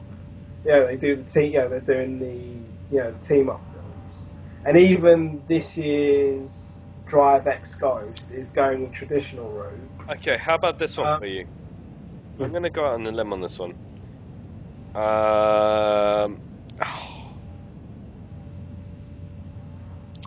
Kamen Rider Joker, 10 years after, crossed with Drive. That'd be messed up. No one. Are you talking? Wait. Which Joker are you talking about? Double. Right, because I've not seen Double. Well, you're talking about the Blade Joker, right, aren't you? Yeah. Oh, but that would be interesting as well, though. Fuck to be you. Fair. No, I'm thinking like sort of very detective-esque kind of thing, but then, nah. So I know Double's a detective, but whatever. No, that'd be too cliche, too stereotypical, forget it. But, no, let's just keep it simple. I'd say Gokaiger and Bokenja will be a fantastic 10 years after, really, if they do it well. Well, again, Sentai... But this is it. Zero Age is like, what, how old now? So you wouldn't get 10 years. 25, lol. Lol. Again, Shinkenja... I said Shinkenja or Time Ranger. And actually, Time Ranger is more than 10 years old now. I think it's 15 now. Anyway, and Rider, Blade or Ryuki would have been really good. I'd give Ryuki if they somehow pulled off a second Battle Royale. Good. But anyway, that's that. Now I will review 2 series and then we'll talk about Ninninger. No, so we'll end on just before that, one announcement, as mentioned on J Fusion and on JDF's sites and all the other sites that they have announced about the upcoming Power Rangers in 2016, 2017, whenever the hell, that they have announced officially that our Pink Ranger... Nope. Oh, you're talking about the film? Yes. The reboot Power Rangers... that actress. Yes. Yeah. Right. The reboot, the Lionsgate, Saban reboot Power Rangers movie, the Pink Ranger is going to be an actress under the name of Naomi Scott. What do I think? I do not know anything about her. Why am I saying this? Because this is a Toku Talk. And if I don't say, so people would be just typing saying, why did you not mention it? Right, fine. Well, I'm gonna put my 10 cents in on this one. Yeah, because I remember the reveal. I remember the announcement. I mean, on one hand, we just know that she's the actress of the Pink Ranger. Yes. I don't know if you've read the recent rumours, but they're saying that this isn't a reboot of Mighty Morphin. Well, per se, they're saying that it basically follows on from the fact that you've got Dino Charge, which is about dinosaurs, and they're going to do some sort of tie-in, kind of like how Go Busters versus Kyoryuger was, and they're sort of going to make it like they're making 5 new kids the Mighty Morphin, giving 5 new kids the Mighty Morphin suits. But again, everything's with a pinch of salt. Maybe I read it wrong, but again, the last rumour about the film is that it's going to follow on from Super Dino Charge, or Dino Supercharge, or whatever the hell they're calling it. There's that rumour. So, going off the fact that Naomi Scott is announced as the Pink Ranger, we don't know if she's going to play Kimberly or a completely different identity. Agreed. I think again, I know nothing about her as well. I'm going to stop you there. If they're keeping it traditional, if Saban and Lionsgate work well together, if they do keep it traditional, I hope that it's either Kimberly or the Season 2 Mighty Morphin female. That was also Kimberly. You're talking about Season 4, who was Catherine. That one. No. Because the way I see it is my opinion is with this actress, Naomi Scott, they should just do an original character. That would be interesting. I would not want, if they're going to just name her Kimberly, then fine. But I wouldn't want her being a gymnast or to try copy what Amy Jo Johnson was. Yeah. Because I mean again, call it a little racial, but I took one look at her photo and I'm like, oh, there's something ethnic about her. Whereas Kimberly, she was, Amy Jo Johnson, she was, she was like a sort of country, American country girl. Yeah. She was like whiter than white, and you either like that or you didn't. I mean, ironically, she was my crush as a child. But ironically, when I rewatched Power Rangers as an adult, I thought Trini was hot, and then I thought Aisha was hot. I didn't even give Kimberly a look in. But as a child, I thought, Kimberly's really pretty, blah, blah, blah.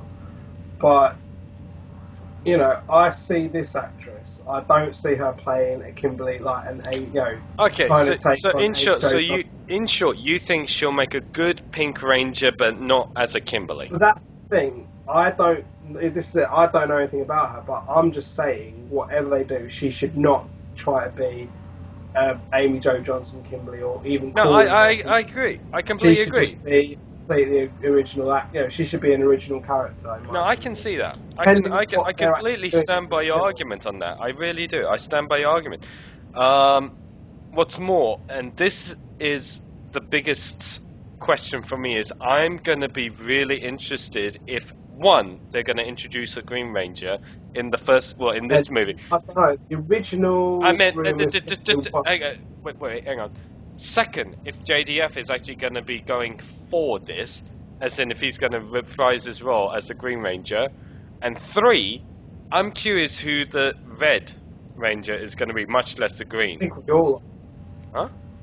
I think we all are. We all want to know who the Red Ranger is. Because that's going to be the biggest catalyst. He's going to be the biggest catalyst to keep everything together.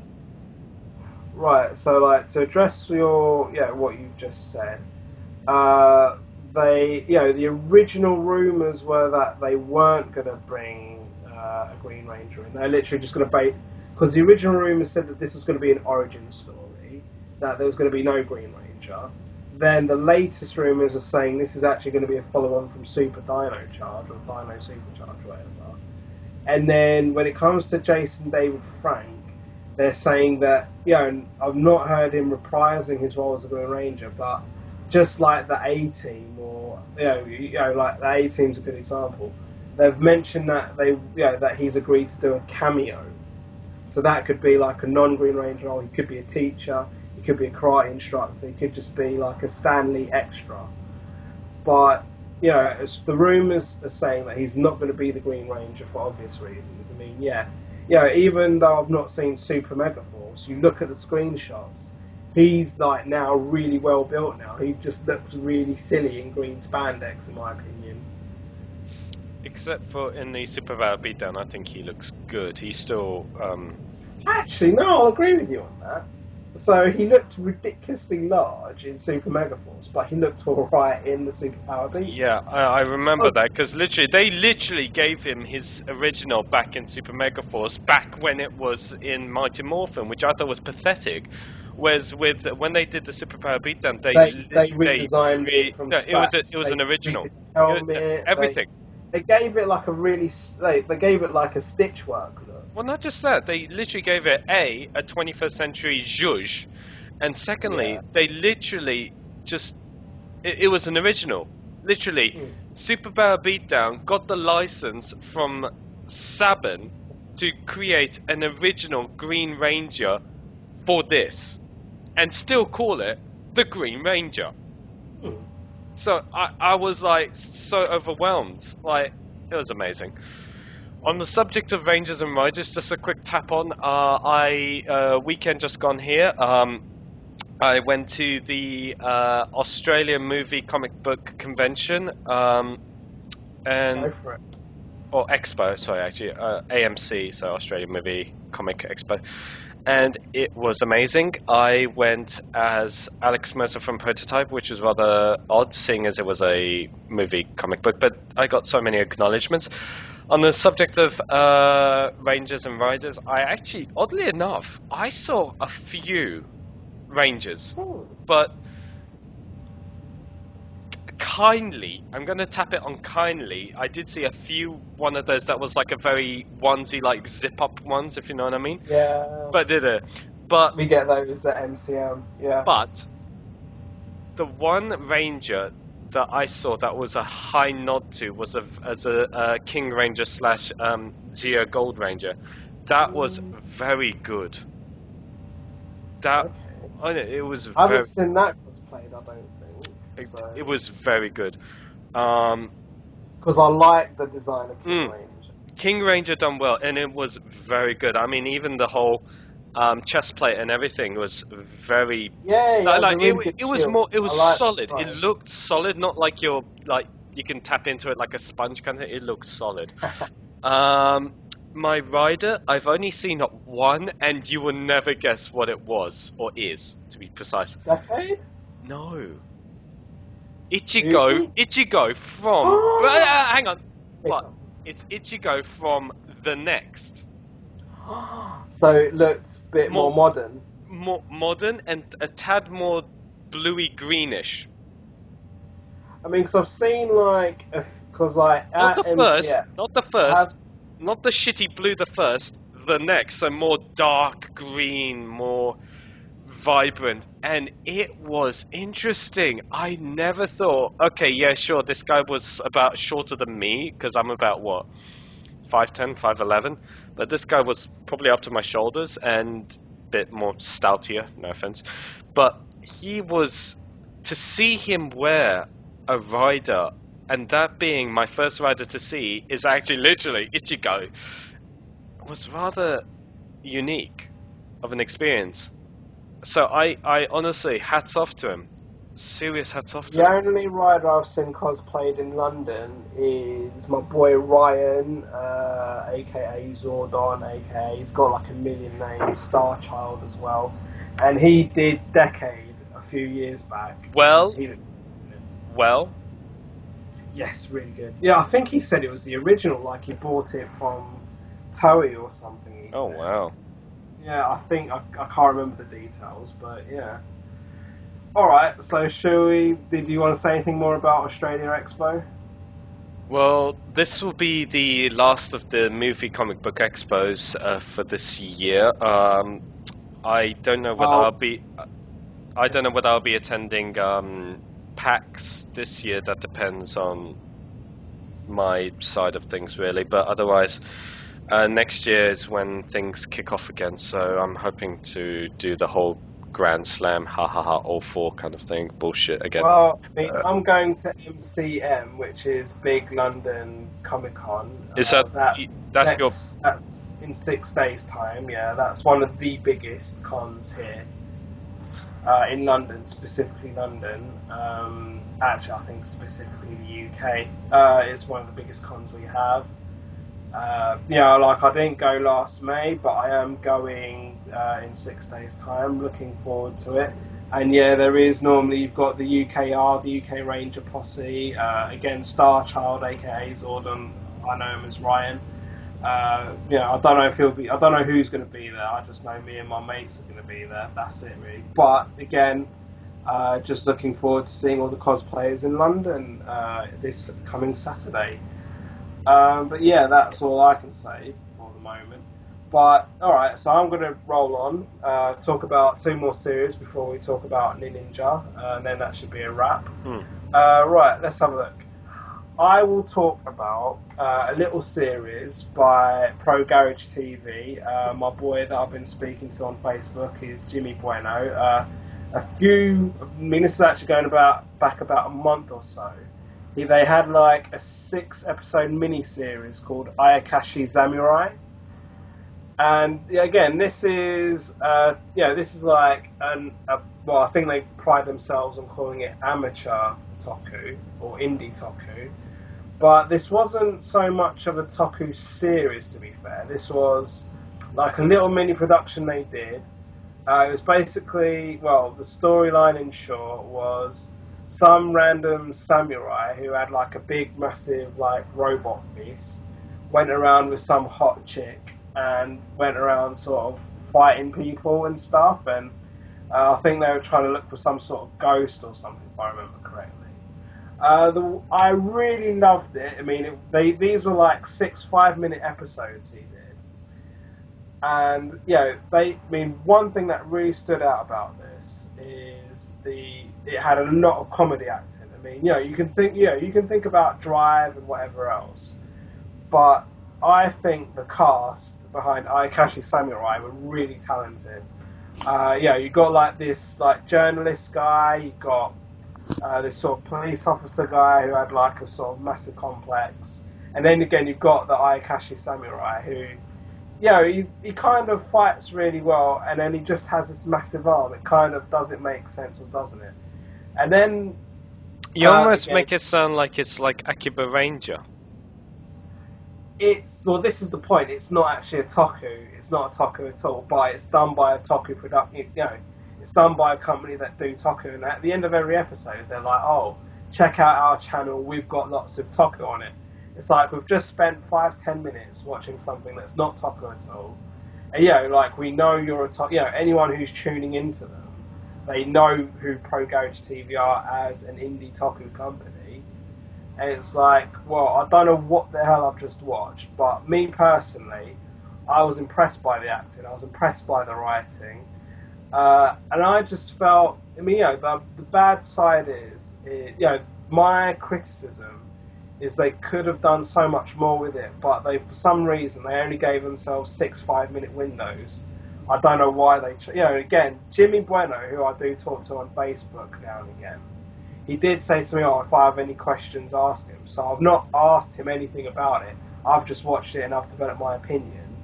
But I will say I don't know why they did it so short. And I can assume they only did 6 to test the waters or something. But there is so much potential behind Ayakashi Samurai that if they develop it more, if they do more with it, I'm assuming they must do this on a low budget because they only have about 2 or 3 sets in this like mini series, but it's not about how much they spend or what it looks like. It's the dialogue, it's the action, it's this. They've somehow managed to fit a really good storyline in such little time. I don't know how they did it, but they did it nonetheless. And I'll quickly sort of wrap it up by saying one recent announcement from Jimmy Bueno, and you might remember me talking about this last Christmas, because again it is Pro Garage TV. They did announce that they are doing Gun Calibur 2, and I am really looking forward to it, because the first Gun Calibur was really good. I love the writing. Again, I did talk about it in a previous episode. I really loved it, and I just can't wait to see what they're going to do with Gun Calibur 2. I just hope... That was the one that you cursed me for not seeing it, let alone still not seeing it, and so on and so forth. I know, but you're not going to be able to see it because Jimmy Bueno was talking about releasing the first one on DVD. I did tell you to watch it. I told anyone watching this to watch it. Because I had already watched it. And, you missed out by not watching it. But, I don't know if he's going to release it digitally at all. If I am able to get hold of the DVD, I will flaming well buy it because it's a really good film. Right. Can't wait to see what I just hope he doesn't poo all over his own creation. I hope I'm expecting a lot from Gun Calibur 2, but I also think that just watching Ayakashi Samurai, I'm sure that he will come out with something. And again, this isn't just because he's my Facebook friend. I think he'll come out with something really good just based on what I've seen of his production so far. And actually, Jimmy Bueno, I read his bio. He does actually have a Toei background. He was a stuntman for Kamen Rider or something, he says in his bio. But either way, I think he's doing good stuff. He's doing some, because I know before Gun Calibur came out, he was releasing all these statements about, he believed that people should do more indie Toku or something, which is a very hard thing to do. Agreed. The fact that he's doing it, again, props to him. On indie Toku, the only one that sticks out in my mind really is, other than B-Fighter, is you're looking at Ryukendo, and that's probably the closest to... Well, Ryukendo was done by the same people that did Rescue Force and Rescue Fire. Ryukendo's not really an indie Toku, because it was done by a major Japanese TV show. Fair enough, then forget it. But okay, what I was gonna say was just to end on my end before we move on to our finale, that being the to date Ninninger slight tap on, is now that I think about it, if they bring in JDF into the mix of the new Power Rangers movie, I think if they do not bring the superpower beatdown version outfit, they have missed a huge opportunity there, just for simplicity's sake. Again, because the two sets of rumours, one saying that it's going to be an origin story, one saying that it's going to be a post Super Dino Charge story. I just genuinely don't know what to expect. No, but anyway. But before we talk about Ninninger, and again, I did say 2, so Ayakashi Samurai I've just finished. I'm going to talk about your favourite show, Power Rangers Dino Charge. Don't you dare, you put that phone down. Right, because I will actually say, there's not much, I'm not going to talk that much about Dino Charge, put your phone down, man. I will say that, there's episode 15's just been released, but I'm one episode behind because I only watched episode 14 last week. I'll say it's still your cliche, it's still your cliche Power Ranger series, bad voice acting. And I think they've taken it a step too far with, it's still there's still a lot of good points to it, but I'm not feeling what story they've put behind in the Gold Ranger. What Sentai calls Kyoryu Gold. They are calling, I think they're just calling him the Gold Ranger, I'm not all Terror Ranger, I can't really remember right now. But I do kind of think that, I think it's cool that they are going to be slowly introducing characters from different eras.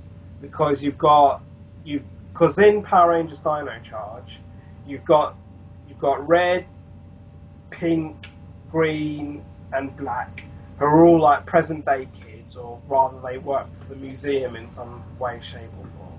But the Blue Rangers from the Stone Age, and then the recently introduced Gold Ranger is from some random medieval period. Which, I think's neither here nor there, but what I really didn't like is why would a dinosaur museum be hosting an exhibition for medieval garb? Like an exhibition based on the medieval era? It didn't make any sense. I think when you think about Mighty Morphin and stuff, there wasn't real good eye to detail anyway. It almost feels like they've gone back to that. It's like a dinosaur museum doing a medieval exhibition. It doesn't make sense. I mean, the storyline behind the medieval Gold Ranger, his name, I don't know, they called him the Knight of Ivan, that's his name.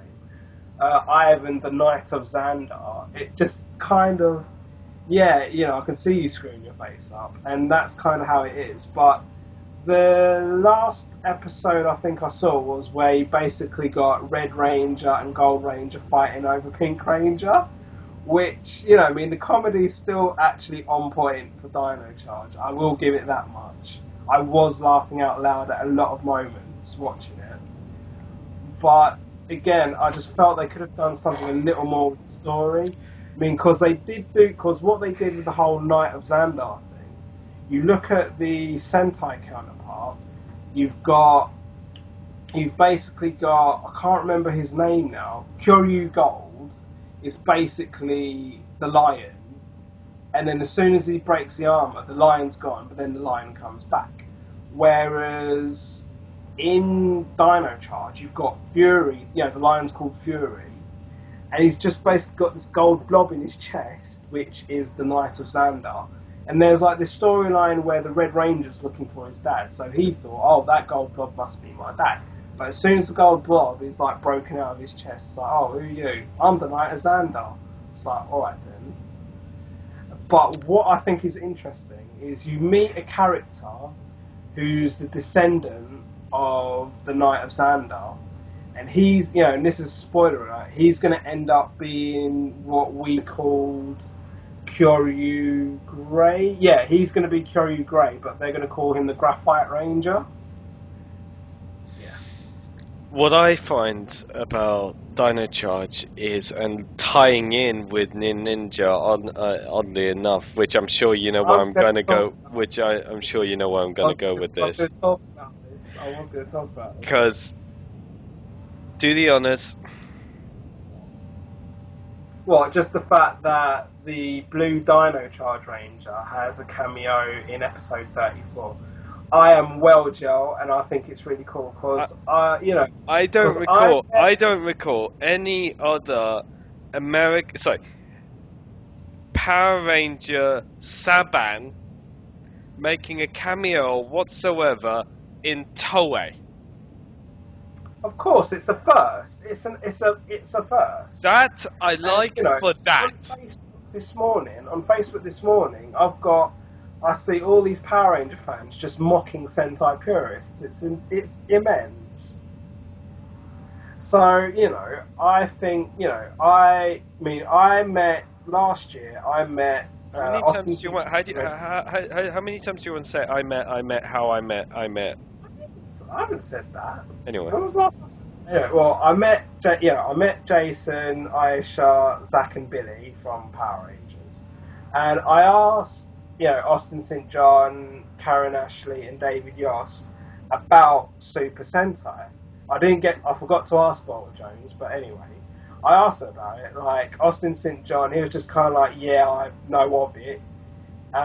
Billy, David Yost was like, so what? But Karen Ashley did say, oh, I have seen some of it, and I think it's cool, blah. You know, she did talk about it with me. But the current Dino Charge cast are actually fans of Sentai, and specifically the Blue Ranger. And he went to Japan a few months ago, and he was just like, he was going mad on Twitter and Facebook about it. And I thought that was really cool. I was really jealous when he got to meet the cast, but I didn't know he made a cameo until like a week or two ago. And I think the fact that he did, I'm just well gelled, but I think it's really cool as well. I have high respect for him. The fact that, you know, for him, and also for the Toei group or company to actually let a Saban character to be in a Toei production. I really want to see what he does. Agreed. I've seen screenshots, and I think he's just really an extra. Well, from the screenshots, it looks like he's just an extra. Yeah. But no. I mean, I completely agree. He looks like he's like a hi kind of thing. I think he's being strangled. Yeah, I saw that screenshot. But it's the how. Well, I mean, right. So we shall go on to talk about Ninninger on this. On that, so wait. On the subject of this episode, because the episode that he cameos in also has Jiraiya. Another Jiraiya. I don't know. I've no idea who this. Neither do I. I mean, that's what I'm talking about. I think he's going to be Metal Heroes. I think he's going to be one of the Metal Heroes. No, I'm not. Was. I don't know. Whatever.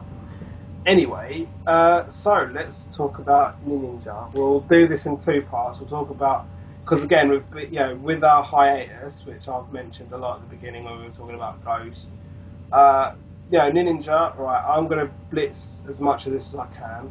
I'll do this as what I've seen from May to current, and then I'll talk about the rumours. Right, so Ninninger, watching it from May to present day, so I watched it in a block of about 15 episodes.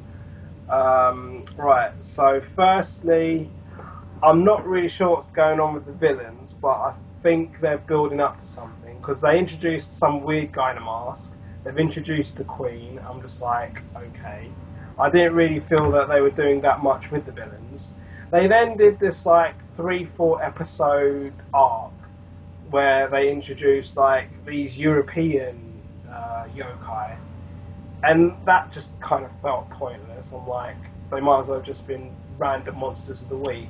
If they're going to do something but like that, they should have gone a bit more and done a bit more of an arc. no. But there was a but right at the end of that arc that, if you noticed about one of the yokai, who it was, and leading with Star Ninja's backstory. Yeah, that's the wolf one you're talking about. Yeah, but I mean that's my point.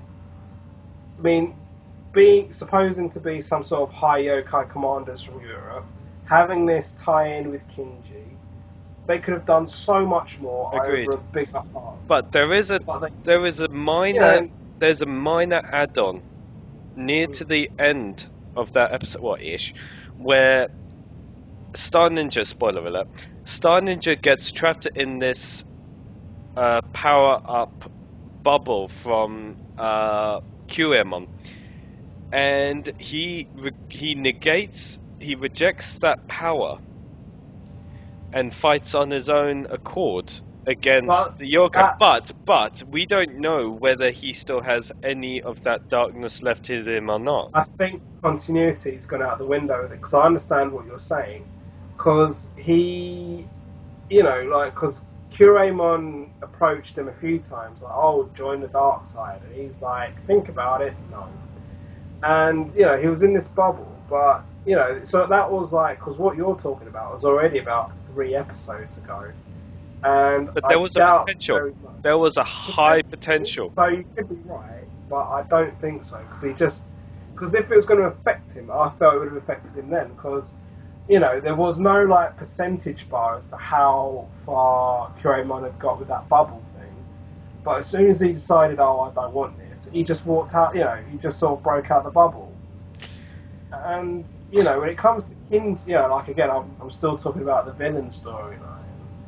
Have you seen Ninninger 33 last week's episode with the bee thing? That was it was a really hilarious episode. I mean, so far because my opinion of Ninninger is it's really good when it's good, but it's really bad when it's bad. Because where I watched it in a block, I'd be like, oh, I've just watched 2 really good episodes, and then I will just come across a really, really bad filler episode, and that will really ruin it. I'll be like, wait a minute, I thought Ninninger was good. And then this like really bad filler episode, I'll just be like, I don't know what to think of Ninninger now. But at least Ninninger 33, just because it was the last filler episode, it was actually quite funny. I actually liked it, and one of the words from the one line from that villain, when she said it wasn't the shinobi that I fell in love with, but the man who became the shinobi that I loved. No, you got it a little wrong. I know the quote you're talking is, I didn't fall in love with the shinobi, I fell in love with the man who happened to be a shinobi. Yeah. I love that quote, seriously. And what's more, the fact that the Owl Ranger just literally said nothing and just turned his back on her, and then all of a sudden she just explodes and everyone just goes... Well, I think we knew that was coming anyway, but it was a bit bizarre when in giant form she fell in love with the mecha. I'm like, it just dived. But the fact that she explodes and then everyone just basically goes, yay, we won, kind of thing, I thought that was when everything just plummeted, because, I mean, I thought... she had potential to be a proper badass. Agreed! And she fell in love with our ninja. If our ninja still stole that antidote and then fled with that quote and then fled, that would have been good, personally. Yeah. I mean, okay, so again, talking about the last few months of Ninninger. Right.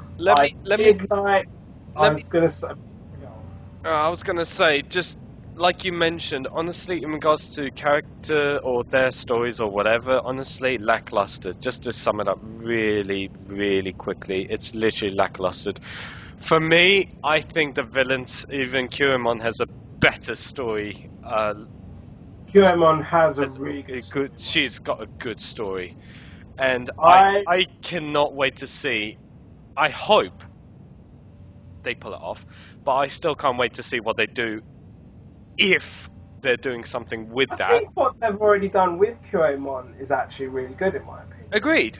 And either The they storylines leave are her really dead, and great, she's been great, or they bring her back but good. No, this is it. I mean, what they've already done with her, the storyline I really got into was that it explains why, what is it, Aka Ninja and Shiro Ninja's father isn't a ninja. Yeah. Because Kuomon nicked the powers and nicked like the nintality or whatever. I thought I was not seeing that coming at all, and now I found that there was about 2 or 3 episodes dedicated to that, and I thought I really felt that emotionally. There was so many feels to that. I really like that storyline, but coming off, like 2 more storylines I'll cover briefly. You've got the Kinji storyline, which again, we already covered it with the werewolf thing. I do like how he's come along. Like he was trying to become a student, then he became a student in waiting, then he became a student after he sort of fought the wolf thing, because it was like, oh, I don't want you being my student if you're just after revenge sort of thing. Bit cliche, but I liked where they went with it. And then you've got the storyline where Red Ranger gets the lion thing. They use the actor who plays that scruffy person is the guy who sings Gower Ranger. I've already mentioned this before. I know you did. No, I don't. Anyway, whatever. But I think they only dedicated 2 or 3 episodes to it. Mm-hmm. And I think it was better than nothing, because I think a lot of people have been complaining in recent years, the Rangers don't earn their powers, they just kind of get it to them on a plate and stuff. So they kind of tried to get that across that he earned it, but what I didn't like, and what I still don't like, is the current, I think it's Geki Datsuo, or whatever it's called. Oh no, yes, Geki Atsudayo. I like the idea behind it, but I just felt they could have done more, they could have done something a bit more worthwhile than, let's make our own mecha. Right.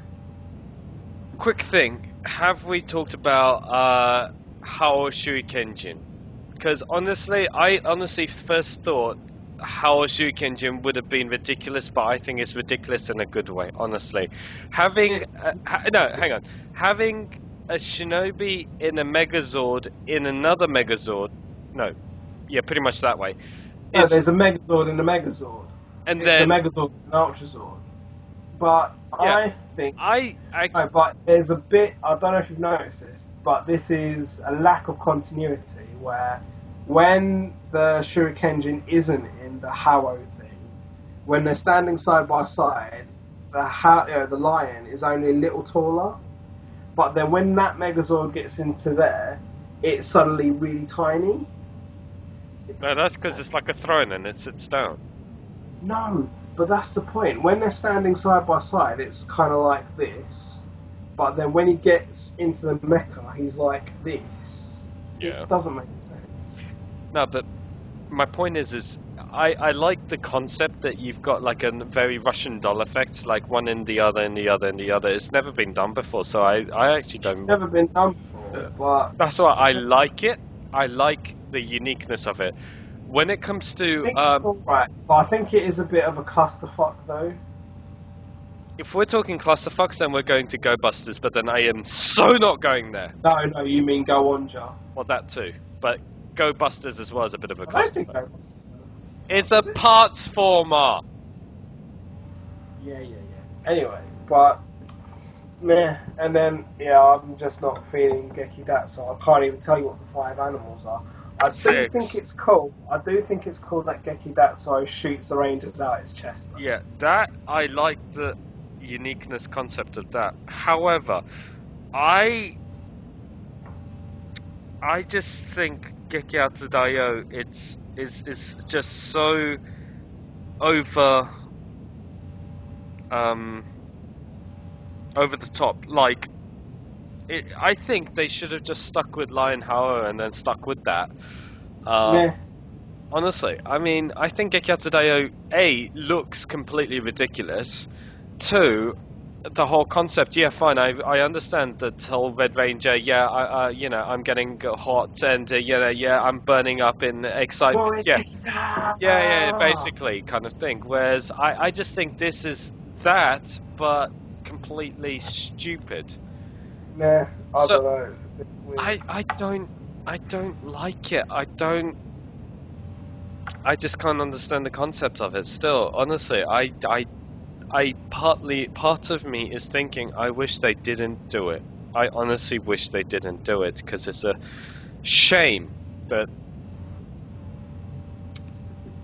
it's a waste. I think it's a waste. It's merely for a marketing thing. I'm sorry to word it like that, but it's merely that. Oh, I agree with Um, that yeah, that's my shame, really. you. Okay. So I think I don't think there's any more room. I think we've covered all the Ninja rumors. Have you seen what this dinosaur thing from the film looks like?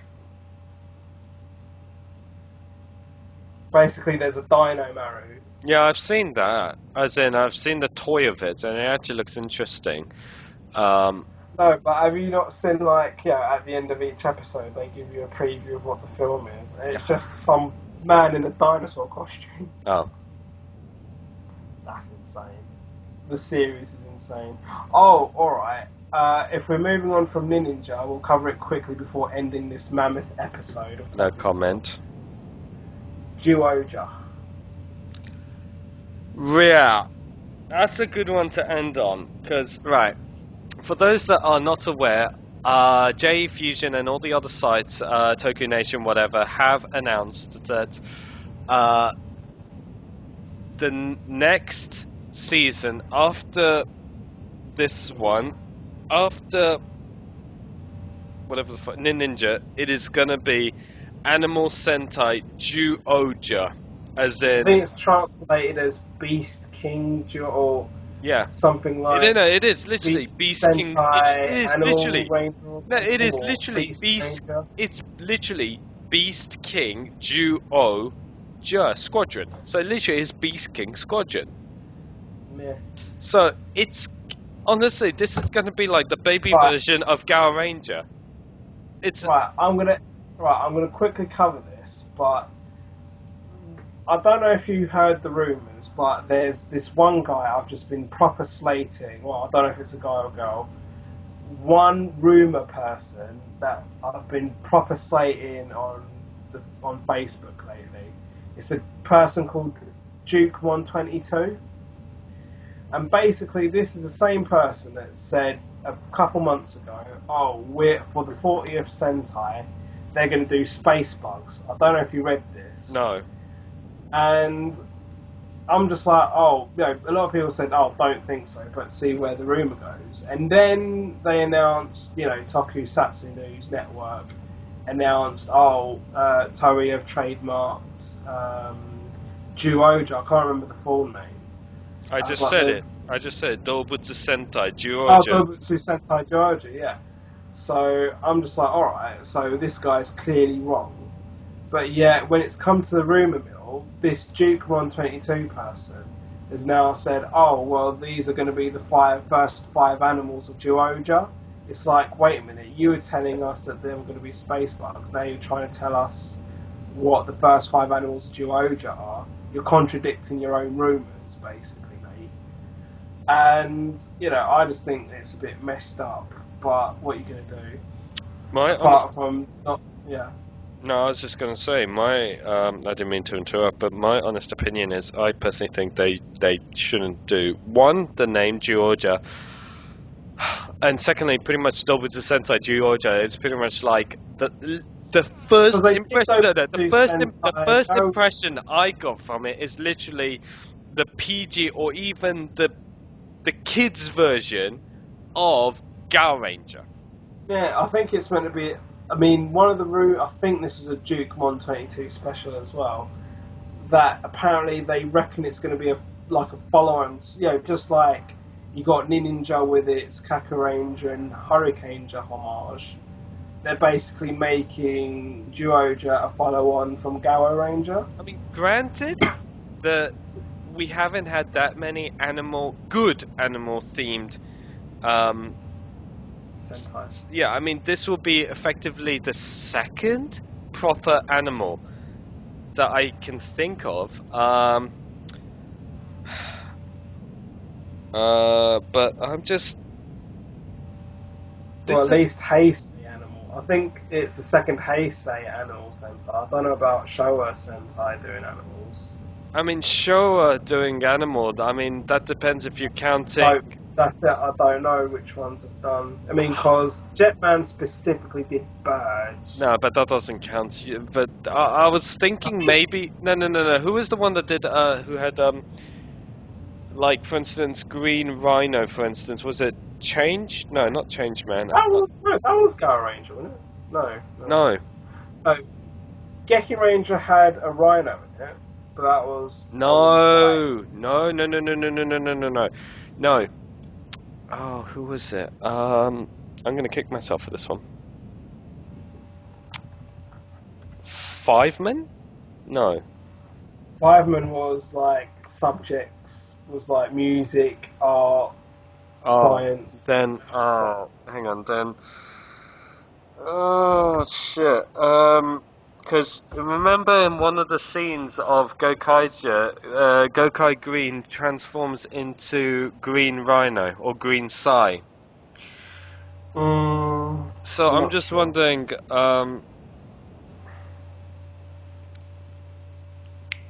Liveman.